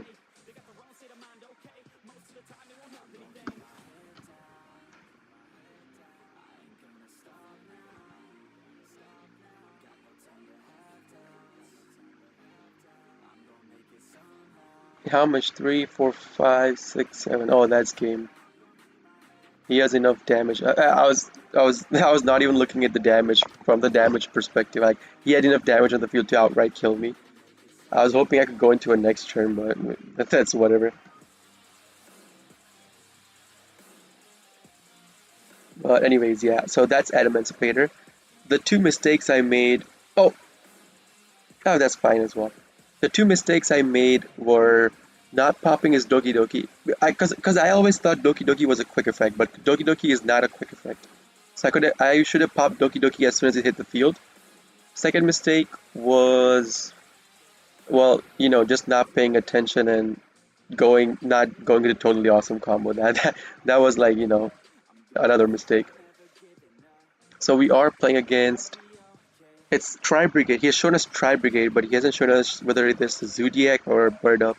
So we'll see if he summons any Bird Up cards or Zodiac cards. It could still be a pure Tri Brigade. So it is a Zodiac Tri Brigade, so we just saw the Zodiac card. I'm not gonna imperm him. I'm gonna imperm him once he starts banishing stuff. 1, 2. So he's gonna go into Ferret. So I'm just gonna imperm that.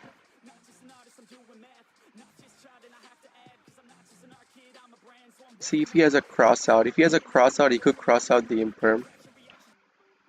He doesn't. It's gonna resolve, and that's gonna get negated. He's probably gonna set down one. Oh, he has a fractal. Okay, so he can still banish 2 more to go into Ferret.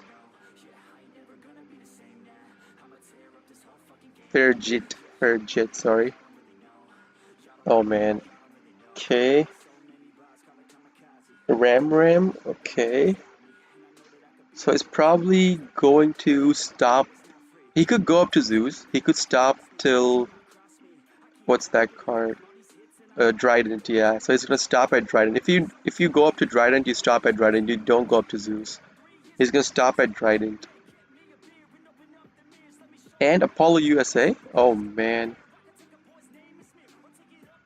So 3 monster negates and then just it's like bounce. I mean destruction. One card destruction and then. Oh boy. 3 monster negates with 1 card destruction. Okay. I'll get place. So as long as place is on the field, if place stays on the field, we're chill. If he doesn't destroy it,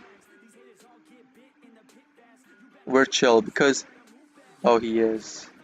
Okay.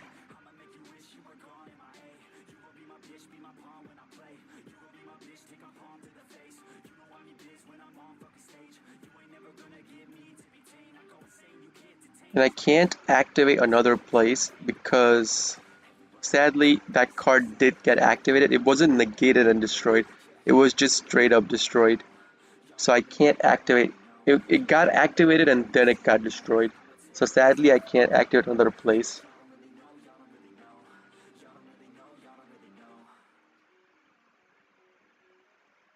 I could have set down the field spell first, but then I don't have any play in my hand. I'm not gonna. I kinda have to set the Ash Blossom, right? Because Ash Blossom in my hand is useless. You could just use Apollo USA to negate the Ash Blossom. So Ash Blossom is kind of useless in my hand. So I'd rather set the Ash Blossom than, just try to go into my set nothing and just end my turn. Okay, 2 card set.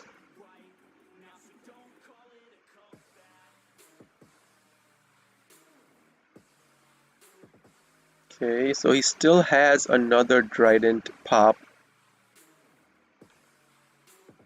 Oh, he's gonna go into Zeus now.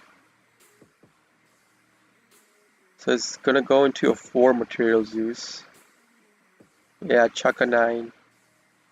And after Chaka 9, he'll go into Zeus. So it's gonna be a 4 material Zeus. Oh, still a 4 material Zeus because he could still go into another Xyz. Okay. Trident's useless without any Xyz material attached to it. Yeah, the Tiger Mortar, that's 3, and then Zeus off of this.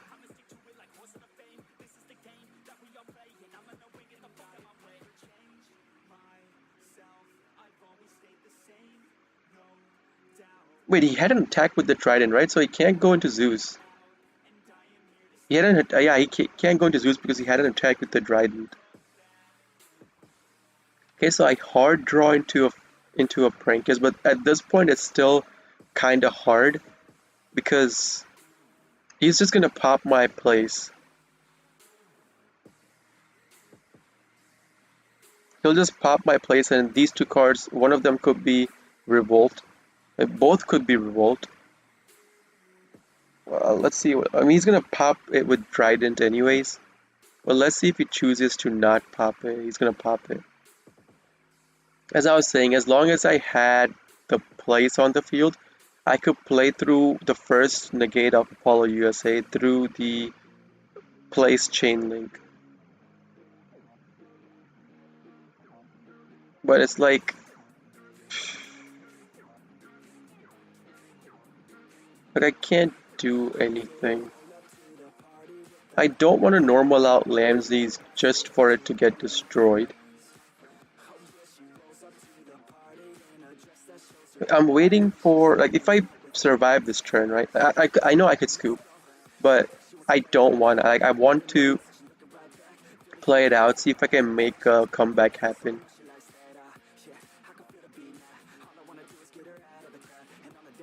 Oh man, he got another Trident pop. So now he could go into Zeus because he's gonna attack with the Trident.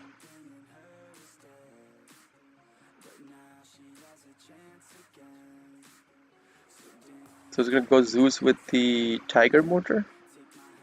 So 2 material Zeus with 1 pop and 3 monster negates.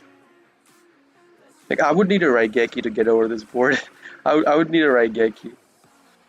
Monster Reborn, okay. Even with Monster Reborn, like, I can't... There's nothing I could get.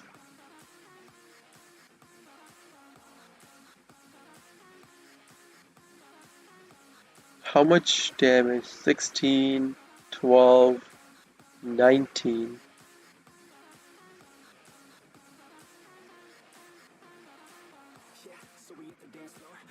So next turn, if I don't put something on the field, next turn is game over.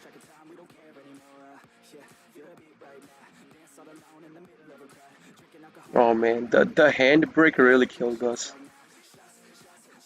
Like, it wasn't a hard brick, it was a soft brick, but the brick still killed us. So let's see. And he has a Maxi in his hand. Oof. Like, usually I don't brick with this deck. Like, I do brick, but I brick like 1 or 2 out of 10 games. And this against Zodiac Tribe Brigade, it happened that I bricked. Like, I soft bricked, but I still bricked.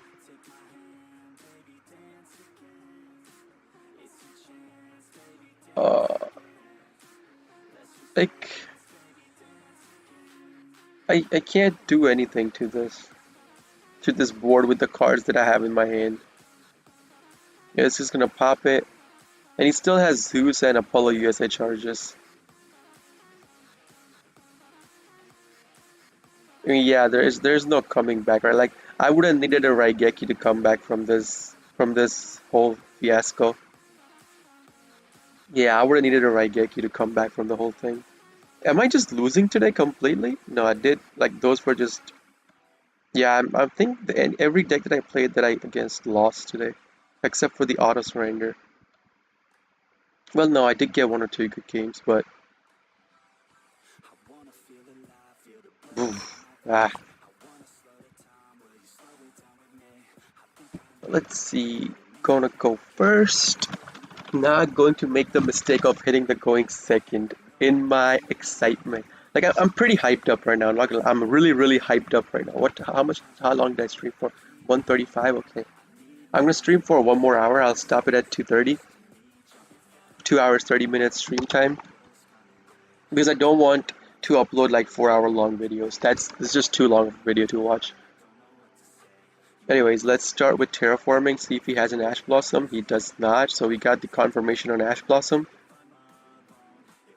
We haven't got the confirmation on Max C yet. So I'll get drop Cs from my deck to my hand. Normally drop Cs. So I do have Instant Fusion in my hand. So Instant Fusion is a Nibiru playthrough card in case your opponent Nibiru's you on your turn, your 5th special summon after the Fancy's effect resolves. So yeah, since I do have Polymerization in my hand, I will go into a totally awesome combo. I'm not gonna mess up this time. I'll for sure go into a totally awesome combo, guys. Guys, chill. I'm not gonna mess up. Trust me. I have a lot of sugar in my system right now. I'm really hyped up. Anyways, Chainlink 1 Pansies, Chainlink 2 Dropsies. I mean, not Dropsies, Doodle Doo. Sorry, my bad. Again, I'm hyped up on because I ate a I ate a shit ton of candies today, like candies and sweet stuff. And the reason why I did that is because I lost a bet. I lost a bet against my friend. The bet was who can. So we dueled, right? We dueled. I didn't play Prank Kids. I played Anabancipator. I got a god board. Like, he was going first. He couldn't. I negated him. I got a really good board. I got a really good board on turn 2. And then he. Like, I had Dragite, so Spell Trap negate. I had. I think I wasn't playing Baron Defleur, so I was playing Borreload Savage. I had Borreload Savage, I had Apollo USA, and I had Block Dragon. I couldn't go all the way up to, and I had Dragon Buster attached to Borreload Savage. I couldn't go all the way up to IP Max to bounce his card, but still, it was a really good board. And he he broke down my board playing. It was a hybrid version of Eldritch plus I think he had Paleozoic cards in it, but he broke down my board completely. And the loser had to eat a shit ton of candy because we both know, like, we're real life friends, right? We both know that each other, like, we both know that if we even get a little bit of sugar in our hand, sugar in our system, we get really hyped up. Like, I'm not lying, because I have never drank coffee in my life, so I'm not like my system, my body isn't used to the caffeine or sugary stuff. Like, I don't even eat sugary stuff in my daily life. I don't eat chocolates. I don't drink soda. I don't I don't eat sugary stuff as much because I don't like sugary stuff. Like, I could eat like a little bit of sugary stuff at a time, but I can't, like, eat candy nonstop and be like fill my stomach with it. Anyways, so I ate a shit ton of candy. Like, I'm hopped up on sugar right now. I'm probably not gonna sleep the whole night, but but yeah, that's the reason I'm really hopped up right now. Like, my eyes are wide open. Ooh, I'm getting chills. I probably crash later. Yeah, sure, because sugar crash. But till then, I'm gonna be like hyper. Anyways, let's get on with our combo. Special out my Roxy's. My hands are. I'm jittery right now. My whole body's jittery. So I'll use the Rocket Rise effect. One Dropsy, since this is the totally awesome combo. The other one doesn't matter since you're gonna send the card back to the graveyard anyways. So face up. It doesn't matter. Face up, defense. Face up, attack. Not gonna make the same mistake. Not gonna attribute the Dropsies. So Roxy's and Lamseys go up into your Bow Bark. Activate the Roxy's in your graveyard. I'm gonna banish one of the fancies I have in my hand because I want to keep all these 3 cards. So I'll banish the fancies. I'm gonna draw another Roxy's, okay? Okay, I'm sorry if I'm talking really fast. I'll try to slow it down, but you know I'm hyped up. My heart's going like crazy right now. It's like anyway, so special summon out another Dropsies. Go into your totally awesome using the 2 Dropsies you have on your sorry, going too fast. Using the 2 Dropsies you have on your field. Is that too slow? I think that's too slow, right? Is my opponent quitting?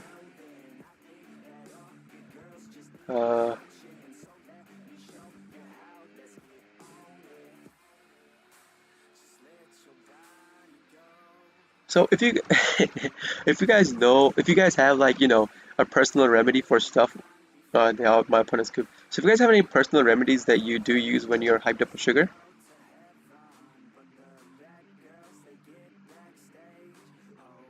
काही नहीं.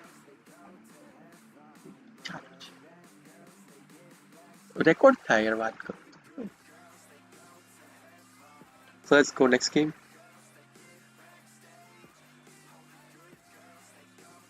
Sugat. होंगी 45 minutes में होंगी this. कती है?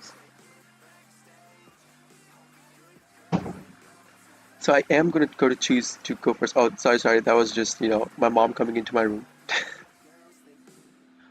She needed some stuff. Anyways, so yeah, if you guys have any, you know, remedies for sugar high, when you get high on sugar, you use something to, you know, calm yourself down. I mean, I guess chamomile tea. I'm assuming chamomile tea could be one thing. But anyways, let me know, because I need to calm myself down right now. So no hand trap negates. Let's see, I'll just start going off into my combo. I do have an instant fusion, so I could still play through the first Ash Blossom, the first Graveyard Ash Blossom. So what time is it? Is it 12? No, it's close to 12. Okay. Special out a monster. See, so he doesn't have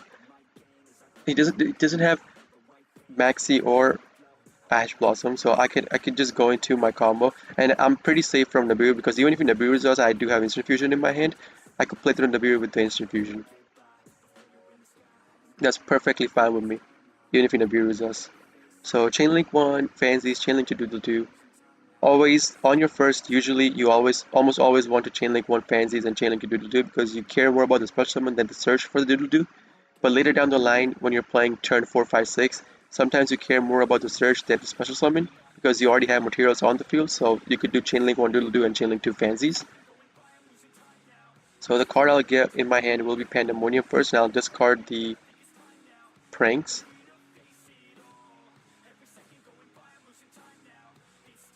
Special out a monster. So here's the thing, right? Do I want to go into a 1-card combo or a full combo? Because I do have the cards in my hand to go into a full combo, but I'll end up banishing either Instant Fusion or Skill. I could banish the Fancies.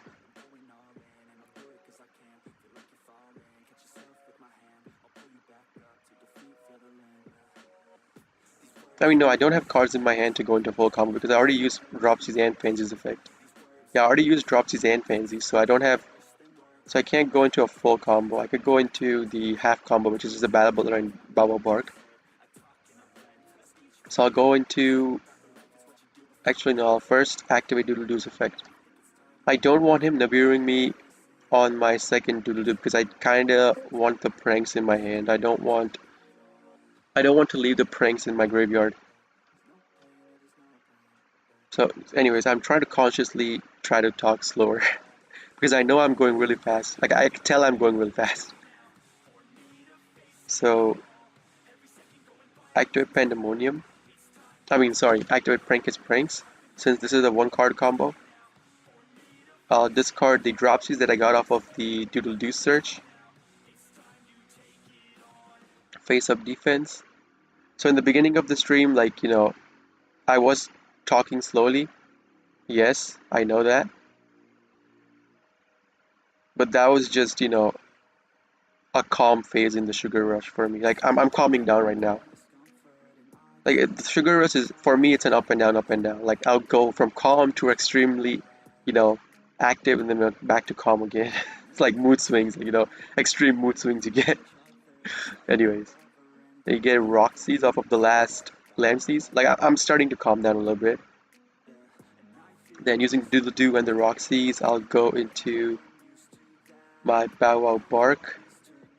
I'll banish the fancies. I don't care about the fancies. I care more about the dropsies because I can use dropsies to go into, totally awesome.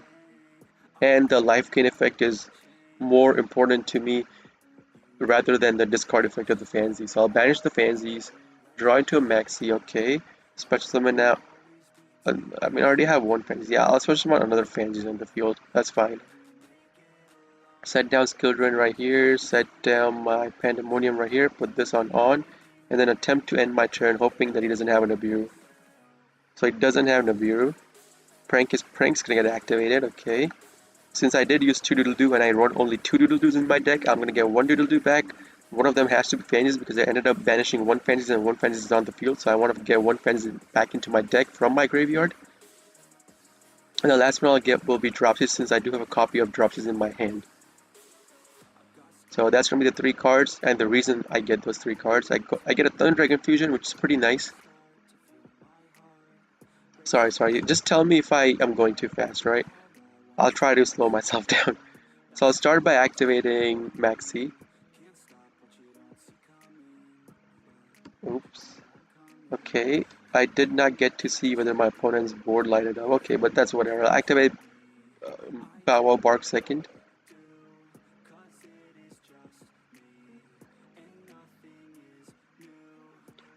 Did my opponent's... So he doesn't have anything. Okay. So I'll play greedy. I'm gonna assume my opponent's not playing a Denko Sekka deck. I'm gonna be greedy as hell this right now. I'm not gonna activate Skill Drain. No. If my opponent Denko Sekkas me, I'm gonna be so mad. I'm gonna be so mad. Because I'm choosing to be greedy by not activating Skill Drain right now. If he Denko Sekkas me, my Pandemonium is gone. I can't use Pandemonium. Okay, our opponent is playing a Synchron deck.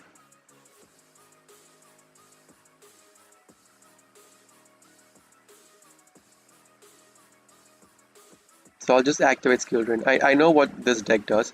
This is the deck that people use in the Synchro Festival. And I know what my opponent's deck is.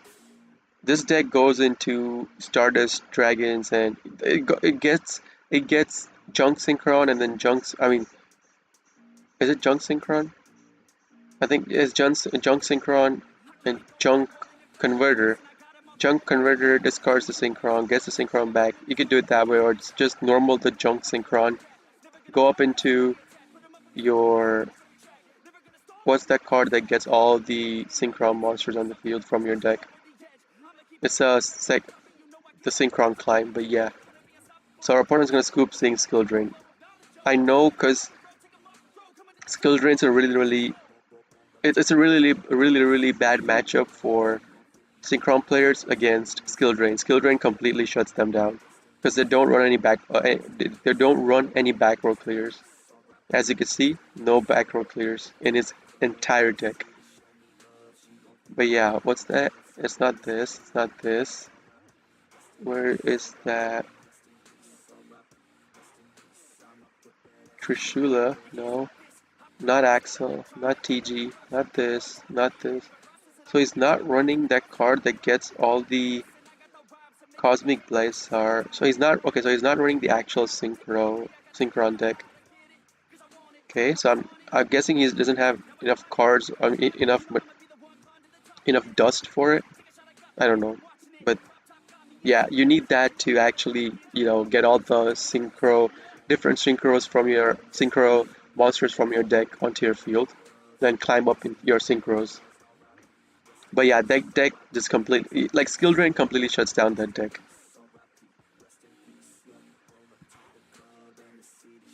Let's see. So yeah, if you guys have any questions or comments, just post it in the stream and I'll try my best to answer them. Again, anyone who is new, welcome, welcome.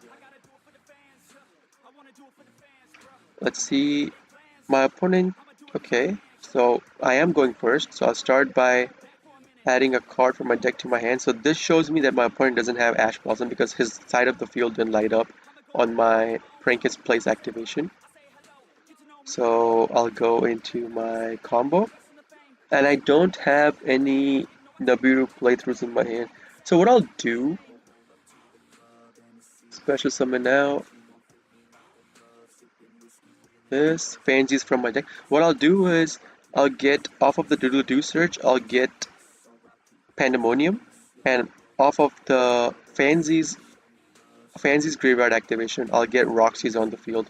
So in case my opponent Ash Blossoms the Ash Blossoms after my Fansies effect resolves, I would still have Pandemonium in my hand to use Pandemonium and the Lamseas and Fansies in my hand to go into Rocket Ride. So that way I could play through Nibiru in case he Nibirus us on our 5th special summon. So let's see. So I'll search for a Pandemonium off of the search for the Doodle Doo. And then I'll send to the graveyard Pranks. Special a monster, which will be, as I said, Roxy's. So my opponent's board didn't light up. Okay. So over here I have a choice, right? I could straight activate, like, do I want to play greedy? Straight activate my Pandemonium, go into Rocket Ride, hoping that my opponent doesn't have a Nibiru. Like, I'll be greedy. I'll be greedy and go into full combo. The Lamseas and Roxy's. Face up attack. Okay, so Chain Link 1 Lamseas, Chain Link 2 Roxy's, and then Chain Link 3 I'll Rocket Ride. I'm not gonna Chain Link the Prank's Place because I'm not gonna attack, and these two cards are gonna get tributed anyways, so there's no point in activating Prank's Place. As long as you have the Rocket Ride's Chain Link block, you don't have to Chain Link block with the Prank's Place again.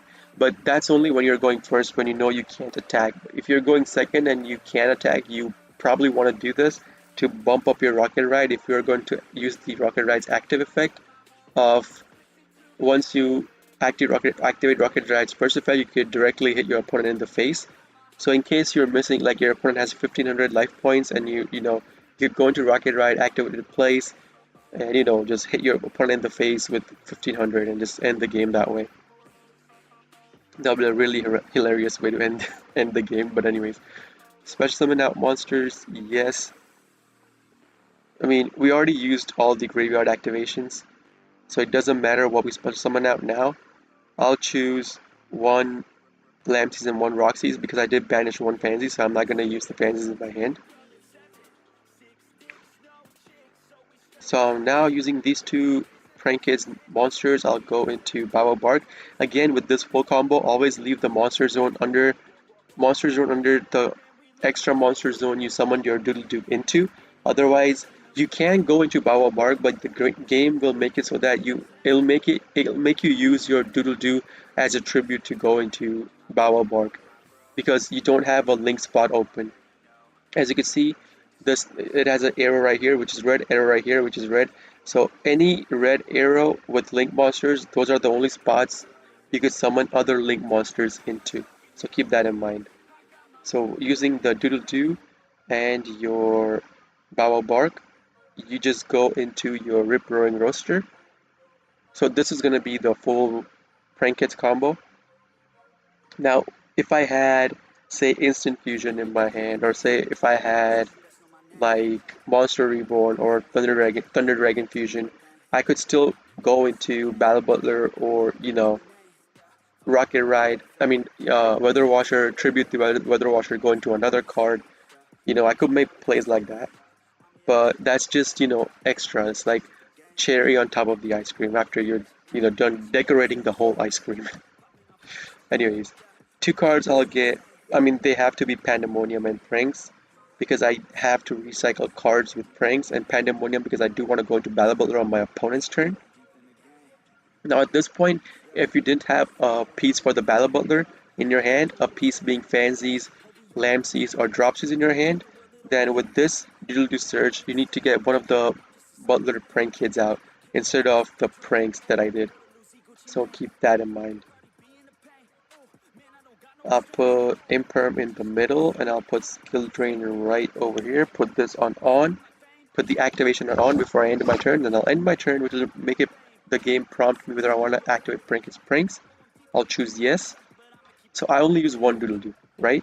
So I'll get one Rocket Ride. Since I did use two Lamsies, I'll get one Lamsies. And since I have Fansies in my hand, I'll get one Fansies.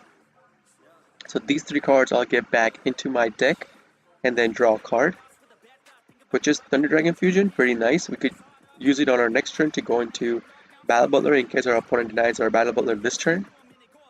So I'll activate my Bow Bark. I'm not going to use the Meow Moves effect. So the two cards I have to get are Dropsies and my Lamsies because they are the pieces you need for the Battle Butler combo. So I'll get these two cards down from my graveyard to my hand. So here, do I want to play Greedy? I'll play Greedy. I'm not going to activate Skill Drain. I'm going to play Greedy.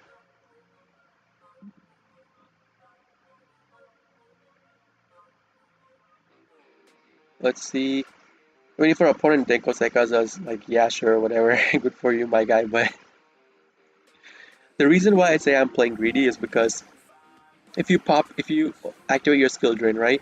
If you activate your Skill Drain on your opponent's draw phase, then you only get one pop with Battle Butler and Roaster. One pop being you have to tribute those cards itself to get the Raigeki and Harpy's Feather Duster effect. You can't use Meow Move because Skill Drain would be active on the field at that point. So that's why I'm saying I'm playing Greedy or playing safe. If I wanted to play safe, I would have popped open Skill Drain. But yeah. So my Prank Kids cards are immune to card destruction effect. So let's see what my opponent's playing. He's playing Cyber Dragons, okay.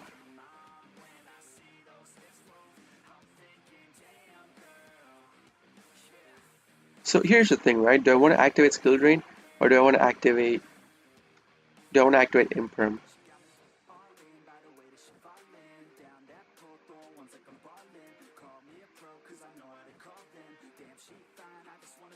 Or do I want to just go into Battle Butler? Even that's an option. Do I just want to go into the Battle Butler right now? This is considered his normal summon. So his normal summon's out, he can only special summon now. And Cyber Dragons I don't think run Kaiju.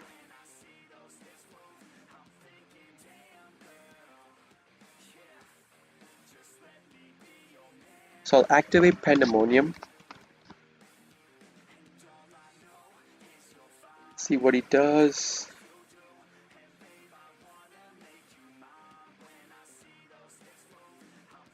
Okay.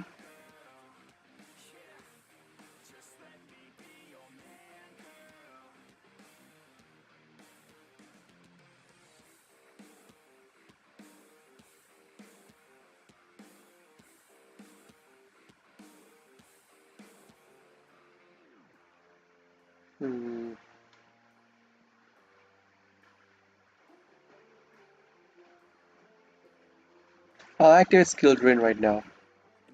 See if he has something to clear up my back row with. I mean, he could have a Twin Twister, he could have Cosmic Cyclone, he could have Harpy's Feather Duster. But usually if opponents have Harpy's Feather Duster, they generally Harpy's Feather Duster as soon as they see 4 back row sets, right? It wouldn't take this long to Harpy's Feather Duster. And Harpy's Feather Duster is not a quick effect, so you can't chain link it. So chain link 1-2 chain link 1-2 Lamseys Dropsies always.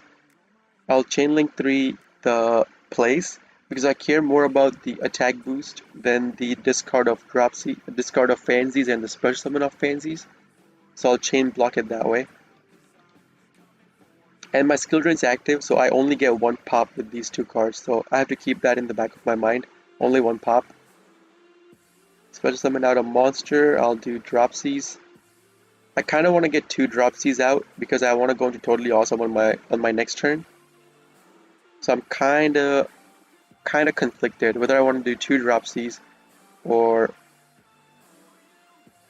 no. I'll do 1 Dropsies. I don't want to have all three Dropsies in my graveyard if he manages to clear out my field, right? So let's see. It would be so funny if he had a Lightning Storm or Harpy's Feather Duster and he puts it in this card. Okay, so he did go into the Mega Fleet. Any card that is in the extra monster zone, they can use to go into their stuff. But anyways, so with this, I could return any card that I have in my graveyard back into my hand or into my deck or extra deck. Or not deck, but into my hand or into my extra deck. So here's the thing, right? I want to keep the 3 pieces for the Battle Butler in the graveyard. So the card I want to get out is either Plays, Pandemonium, or Roxy's. He could Ash Blossom.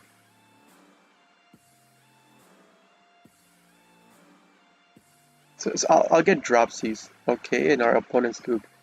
Like, really rarely do you get an actual good game where, you and your opponent are actually evenly matched in cards. Usually it's just one-sided domination and the other side just scoops completely after seeing what you have on the field. It don't even... Oh, hi. Like, usually they don't even, care about... Like, most of the times, like, as you just saw today, right? 3 games in a row, my opponent saw my Prankhead's cards and just insta-scooped. Like, that mostly happens with Plat 1 players. Because Plat 1 players don't get punished again for, quitting the game or just insta-surrendering. Like, Konami should put a thing, right? If you are Plat 1 and you keep insta-surrendering, you should get like, say you insta-surrendered 3 games in a row. Then you should get a ban from the game for like 10 minutes, like 5 minutes or 10 minutes. You can't play ranked. There should be something like that to punish Plat 1 players from just insta surrendering as long as they don't like the deck they're playing against or they don't like the cards they have in their hand.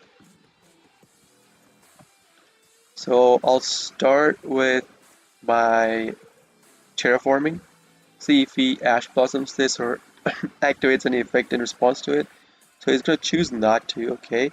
So now this search gives him all the information he needs for what kind of deck I am playing. As soon as he sees the Prankhead's place, he knows I'm playing the Prankhead's deck.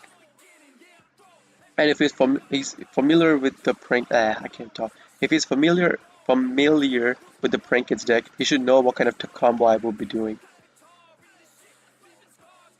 So okay, so he doesn't and okay. Nice game, my guy. This nice game.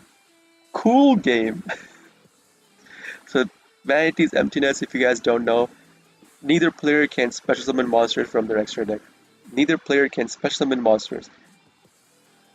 This card can only be destroyed by bouncing it, or if you can manage to send 1 card from your field to the graveyard somehow. So Ash Blossom doesn't count because Ash Blossom goes from your hand to the graveyard, so that effect doesn't count. So I'm gonna be forced to battle.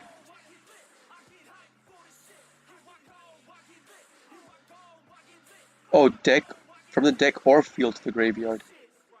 So even if you, as long as I mean, I don't have any effects.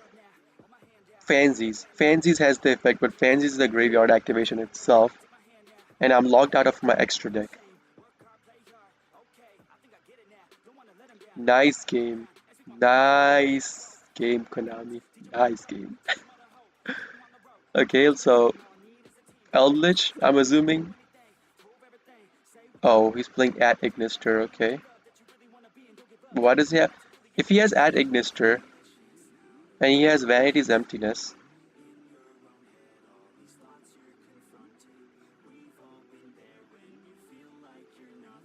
okay, so using this, he's gonna pop his own Vanity's Emptiness, so I'm gonna deny him. Negate! Hopefully, he doesn't have a counter negate to my negate.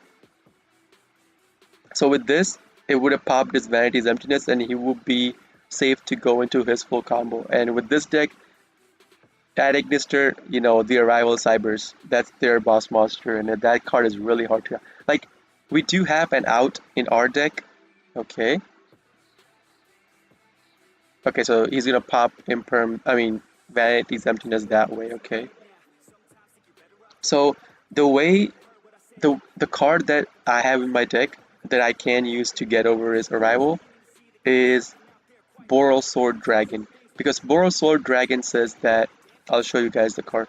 Boral Sword Dragon's effect is that once per turn, once it's summoned, after that, once per turn, quick effect, you can target one attack position monster, change its defense position. Also, this card can make a second attack during each battle phase this turn. We don't care about that effect. The effect that lets us get over Arrival is this effect right here.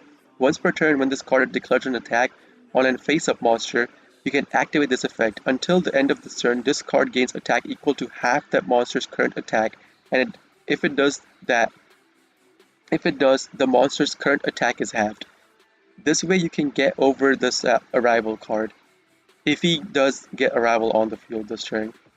I'm gonna assume he's probably gonna go into Access Code with the Virus, I think this is a Virus card, and hit us twice in the face and just end us. But let's see if he does it that way.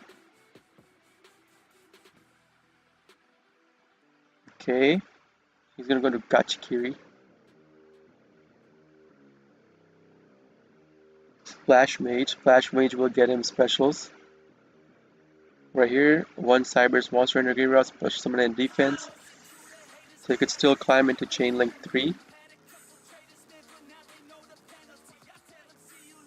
He's gonna get Gachiri again, okay.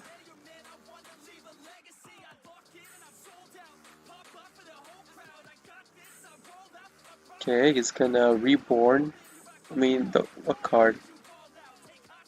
Okay, he's gonna Reborn the Buru.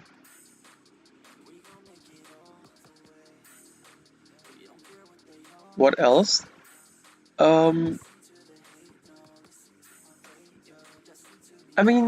I have different decks that I play, but mainly my main focus is pranks, but the decks, so update jammer, yeah, it's update jammers.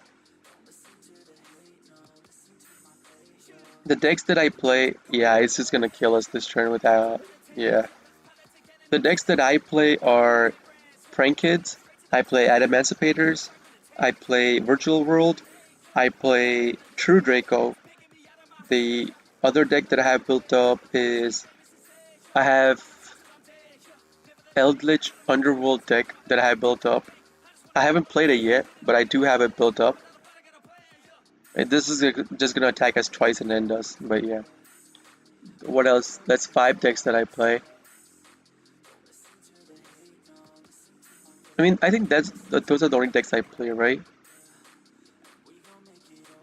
Hold up, I'll show you what decks I play. I'll go back into my deck profile and show you real quick. So, okay, so this was the Megalith deck for the normal rare festival.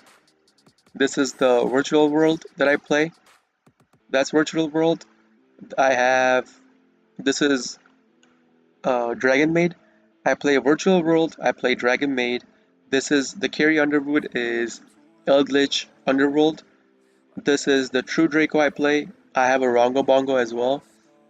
So what I want to ruin, this is Ad Emancipators. This is my prank kids. What is this deck? Oh, this is the pure Eldritch. Okay, this is the pure Eldritch. But yeah, these are the decks that I currently have. These are the decks that I play. But I mostly focus on prank kids, to be honest.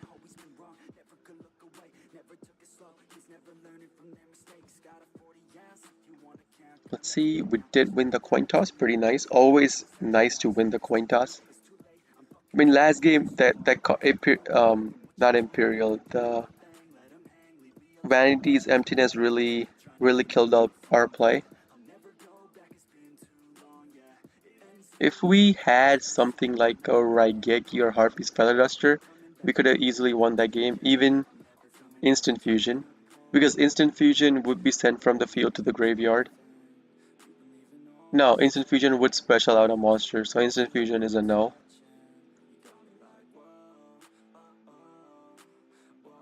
Hmm.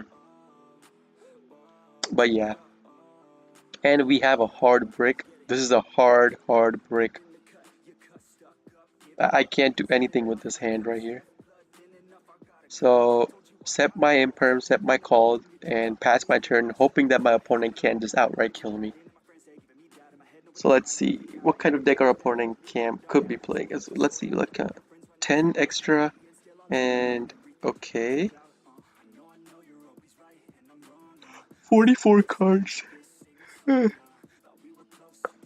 Sorry, he is playing Drytron. Okay.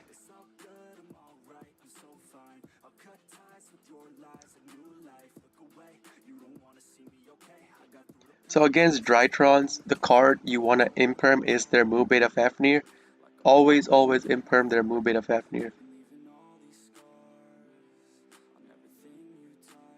I'm not going to call by the grave, nor am I going to imperm. I'm not going to imperm till he exceeds up till, you know, exceeds up till Moo Beta Fafnir. So how much time have I been? 2 hours and 12 minutes. Okay. Yeah, I play mostly combo decks. What did he activate? Okay, let me.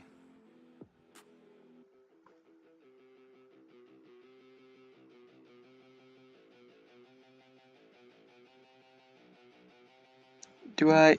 Okay, so here's the thing, right? Do I want to call by the grave his Benten, hoping that it could stop his combo, or do I want to wait till he gets an Ava in the graveyard to call by the grave the Ava? Hmm.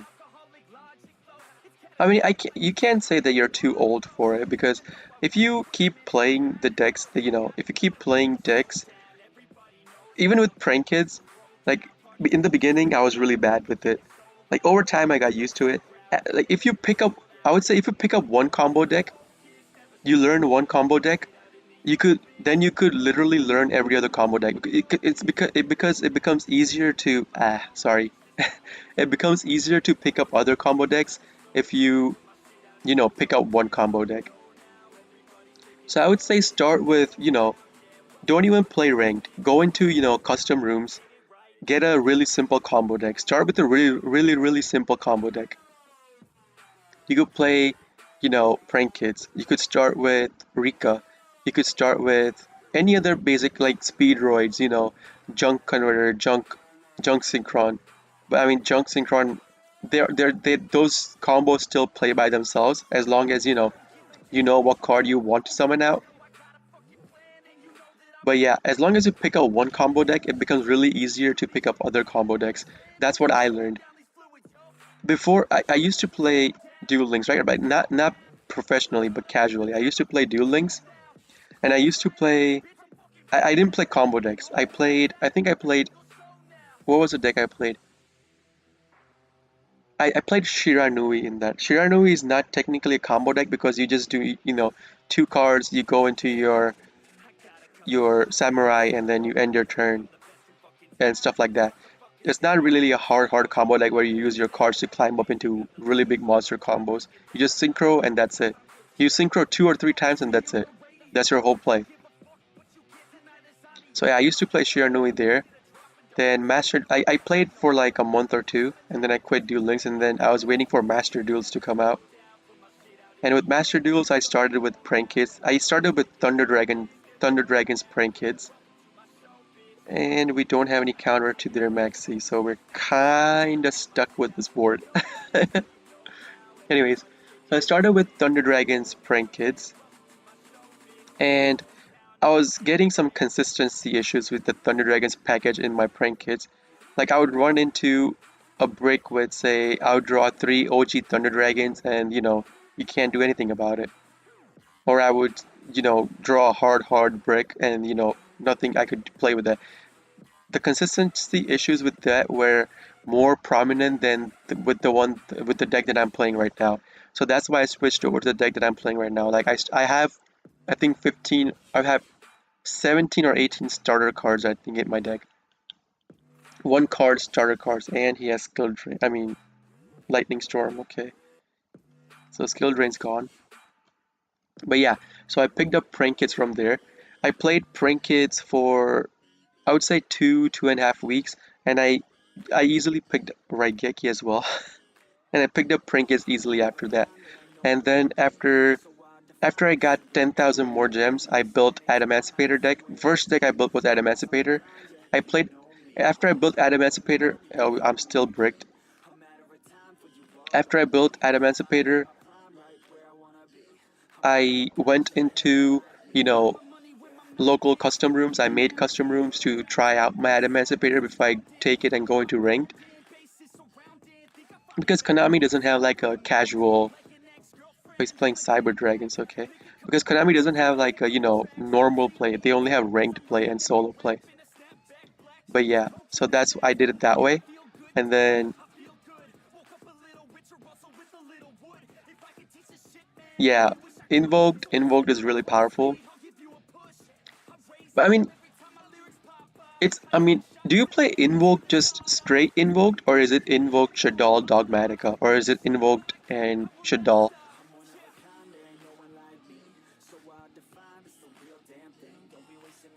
Because Invoked by itself wouldn't be. It's still pretty good, but you would have consistency issues with just Invoked, right? So you're probably playing Invoked Shaddoll.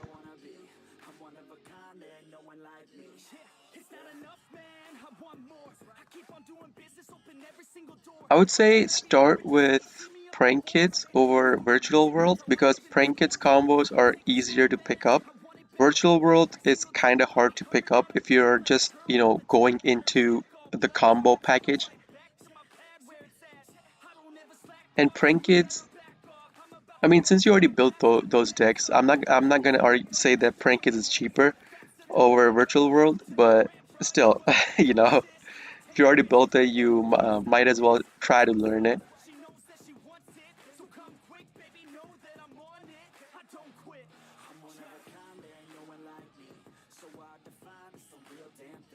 The hard brick killed us.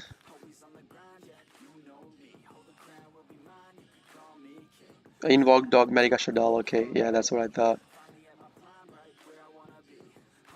Oh yeah, the Despia package, yeah. Good thing you reminded me. Despia package is really good in Invoke Shadal.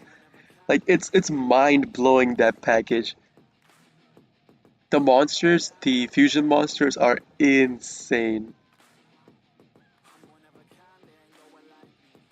I ran into so okay, so I uploaded a video right today.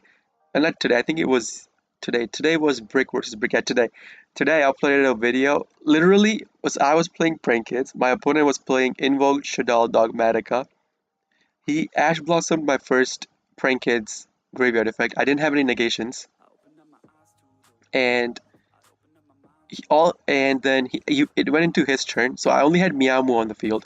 It went into his turn. All he got out was the Gardenia on the field with a Link Climb and Ecclesia. That's all he had on his field. Like no back row set, nothing else. Just those two cards, I think. And after that, for two straight turns, like my one turn, his one turn, my one turn, and his one turn, I didn't draw into anything. It was a complete brick in my hand. So he hit me in the face for, it was how much? 1,000 plus 15, 25, so 5,000. Over two turns, he hit me for 5,000. I got really, really low. And then I managed to draw into Instant Fusion. And Instant Fusion won me the game. Because with Instant Fusion, I went into Rocket Ride. And then using Rocket Ride's effect, I got out the Meow Moo. And I think it was Lamb Season in my graveyard. I got out Meow Moo and Lamb Season, then went into my combo. But it was just a complete brick game. Like we drew cards. He drew cards. He didn't draw into any cards he could play. I drew cards. I didn't draw into any cards I could play. And it was just a brick fiesta. Yeah, Despia invoked Albaz. Um, to be honest with you, I can't comment too much. Like Despia deck, no doubt, those cards are really, really insanely powerful. But so far, I've only run into three Despia players. One video I uploaded, two others I won going first. As soon as they saw my Prankets combo, they just scooped. They didn't even try to play their turn. It was only after seeing their deck profile that I knew that they were playing Despia. But yeah, that one game was really, really funny for me when I was playing against that invoked dogmatic Ashadal. And the other one, so the other one, my opponent got out. What's the boss monster? That one monster that any level 8 or lower fusion monsters on the field, they lose all their attack. He had that monster on the field. Then he had another 3K monster on the field. And then he had a starving Venom Fusion Dragon, I think, right? It's that card. The card that if it's destroyed or if it's somehow taken off of the field, it destroys all your opponent's monsters. He had those three cards and he had a field spell set up.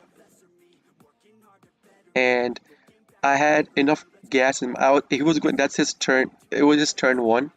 And I mean, I think he had super polymerization. Using super polymerization, he went into that starving Venom Dragon. But yeah, so with that, that was his field. And then I started going into my combo. And oh man, did I have good cards for that. I had Instant Fusion. I think I drew into a Monster Reborn. I got a Monster Reborn cycling cards. And I literally just went off on him. I had a 3500 Butler, 4500 on his turn. I popped his field. I used my Bow Wow Barks effect first, then popped his field, so Starving Venom Dragon couldn't destroy my field. And my opponent just scooped after that. It was insane.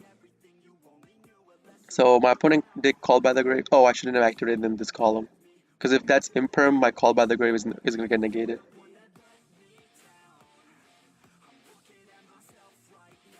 He's going to Call by the Grave, okay. He's going to Call by the Grave my, my drop Cs, okay. So I still have no idea what kind of deck he's playing because these are just generic hand traps. Okay.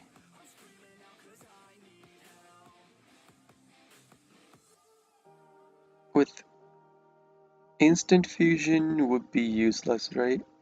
Yeah, Instant Fusion would be useless, so I'm going to use Polymerization. Because if I use Instant Fusion and get Rocket Ride can't get anything out of the graveyard. Actually, wait. So, do I want to go into Rocket Ride? If I go into Rocket Ride,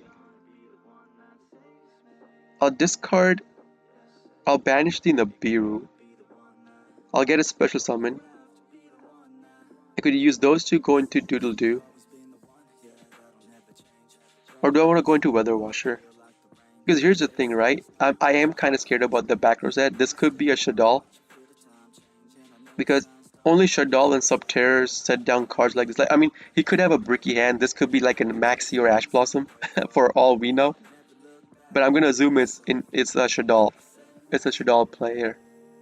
36, 15, so he's playing 40, 41, 42 card stick.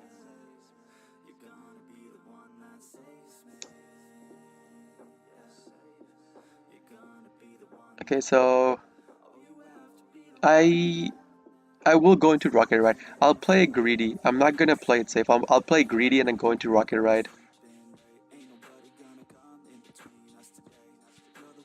Is Despia Invoked Albaz good? Like I haven't run into that deck yet. Tell, is it good? I'll chainlink one Roxy's, chainlink two plays. Cause I'm the kind of thinking about building a Despia deck myself. I'm leaning towards either Despia or Synchro. Like I do want to build junk junk Synchro deck.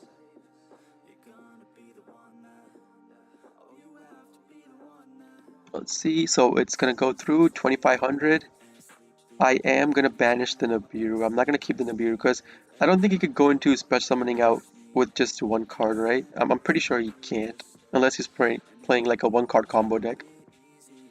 Special summon out.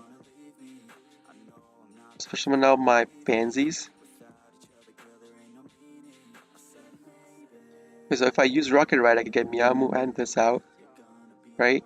But if I Monster Reborn, like okay, so do I want a Monster Reborn? Do I want to play? Do I want to end up using all the cards that I have in my hand? Because I still don't know what that set down card is.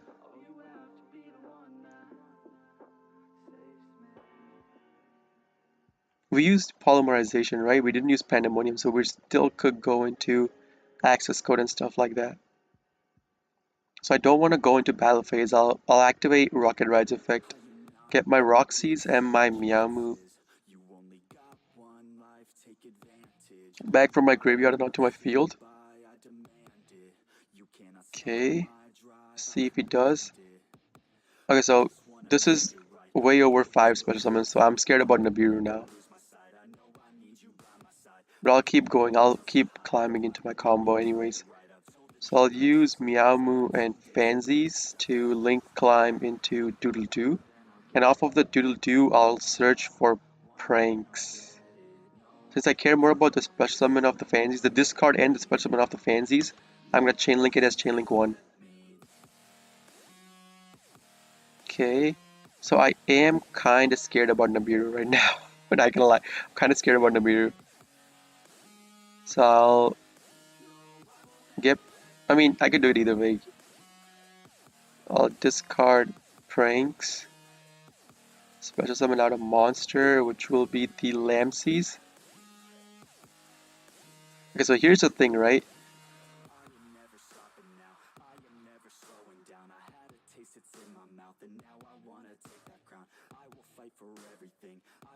Hmm.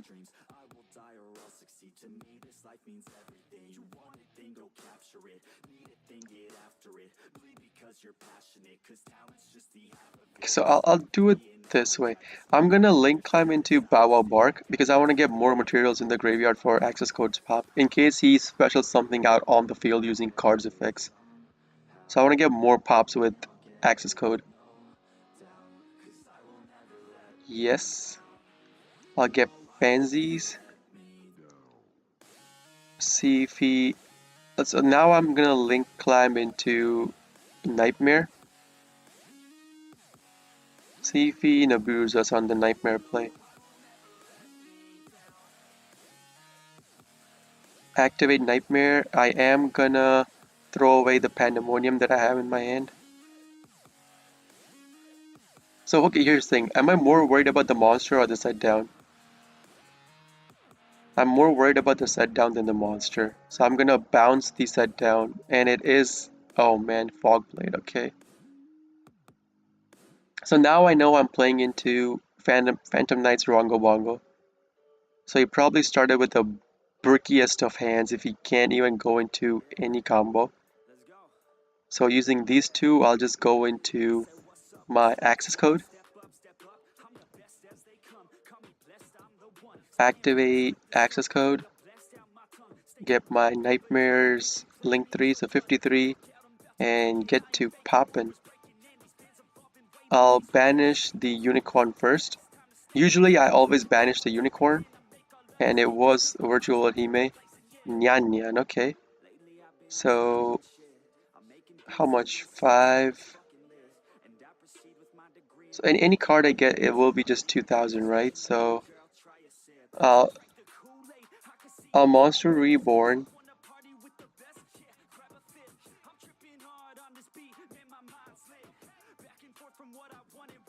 I'll Monster Reborn.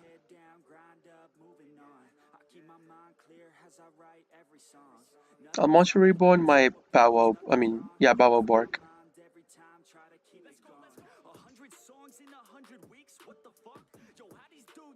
I'll get my Bow Wow Bark. Go into battle.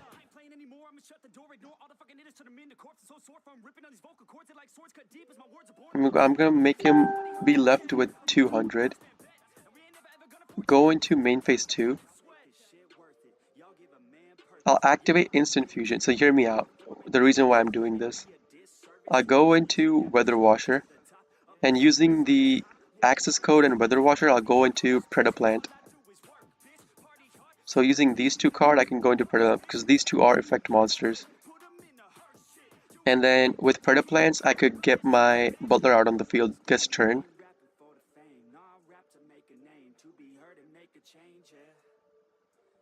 So I'll discard the Thunder Dragon Fusion.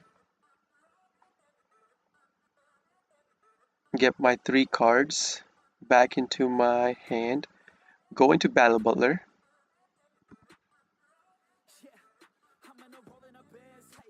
Oh, it's Bricky? Okay. I'll put this on, end my turn. And I'll just pop the Bow Wow Bark as soon as he draws a card.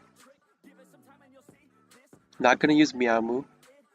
The 2 cards that I want with Bow Wow, one I want is Pranks and my opponent's group. So yeah, one of the cards I was gonna get was Pranks, the other would have been Fansies or Roxy's. It doesn't matter either way. I'll probably lean more towards Fansies, but anyways, my opponent's group. So I'll show you he was playing the Phantom Knights Rongo Bongo. If like you see one card and you know what kind of deck your opponent plays. If you played long, like if you played for like 3-4 weeks, as you can see, he's playing the Phantom Knights Rongo Bongo. Here it is, the wrong mini ad. But as you can see, wrong mini ad. Anyway, so it's been over 2 hours. So guys, I'll end my stream right here. I do live on YouTube every day. So I think from 10 to 12 I do Eastern Standard Time, 10 p.m. to 12 a.m. or sometimes I do from 9 to 12, 3 hours.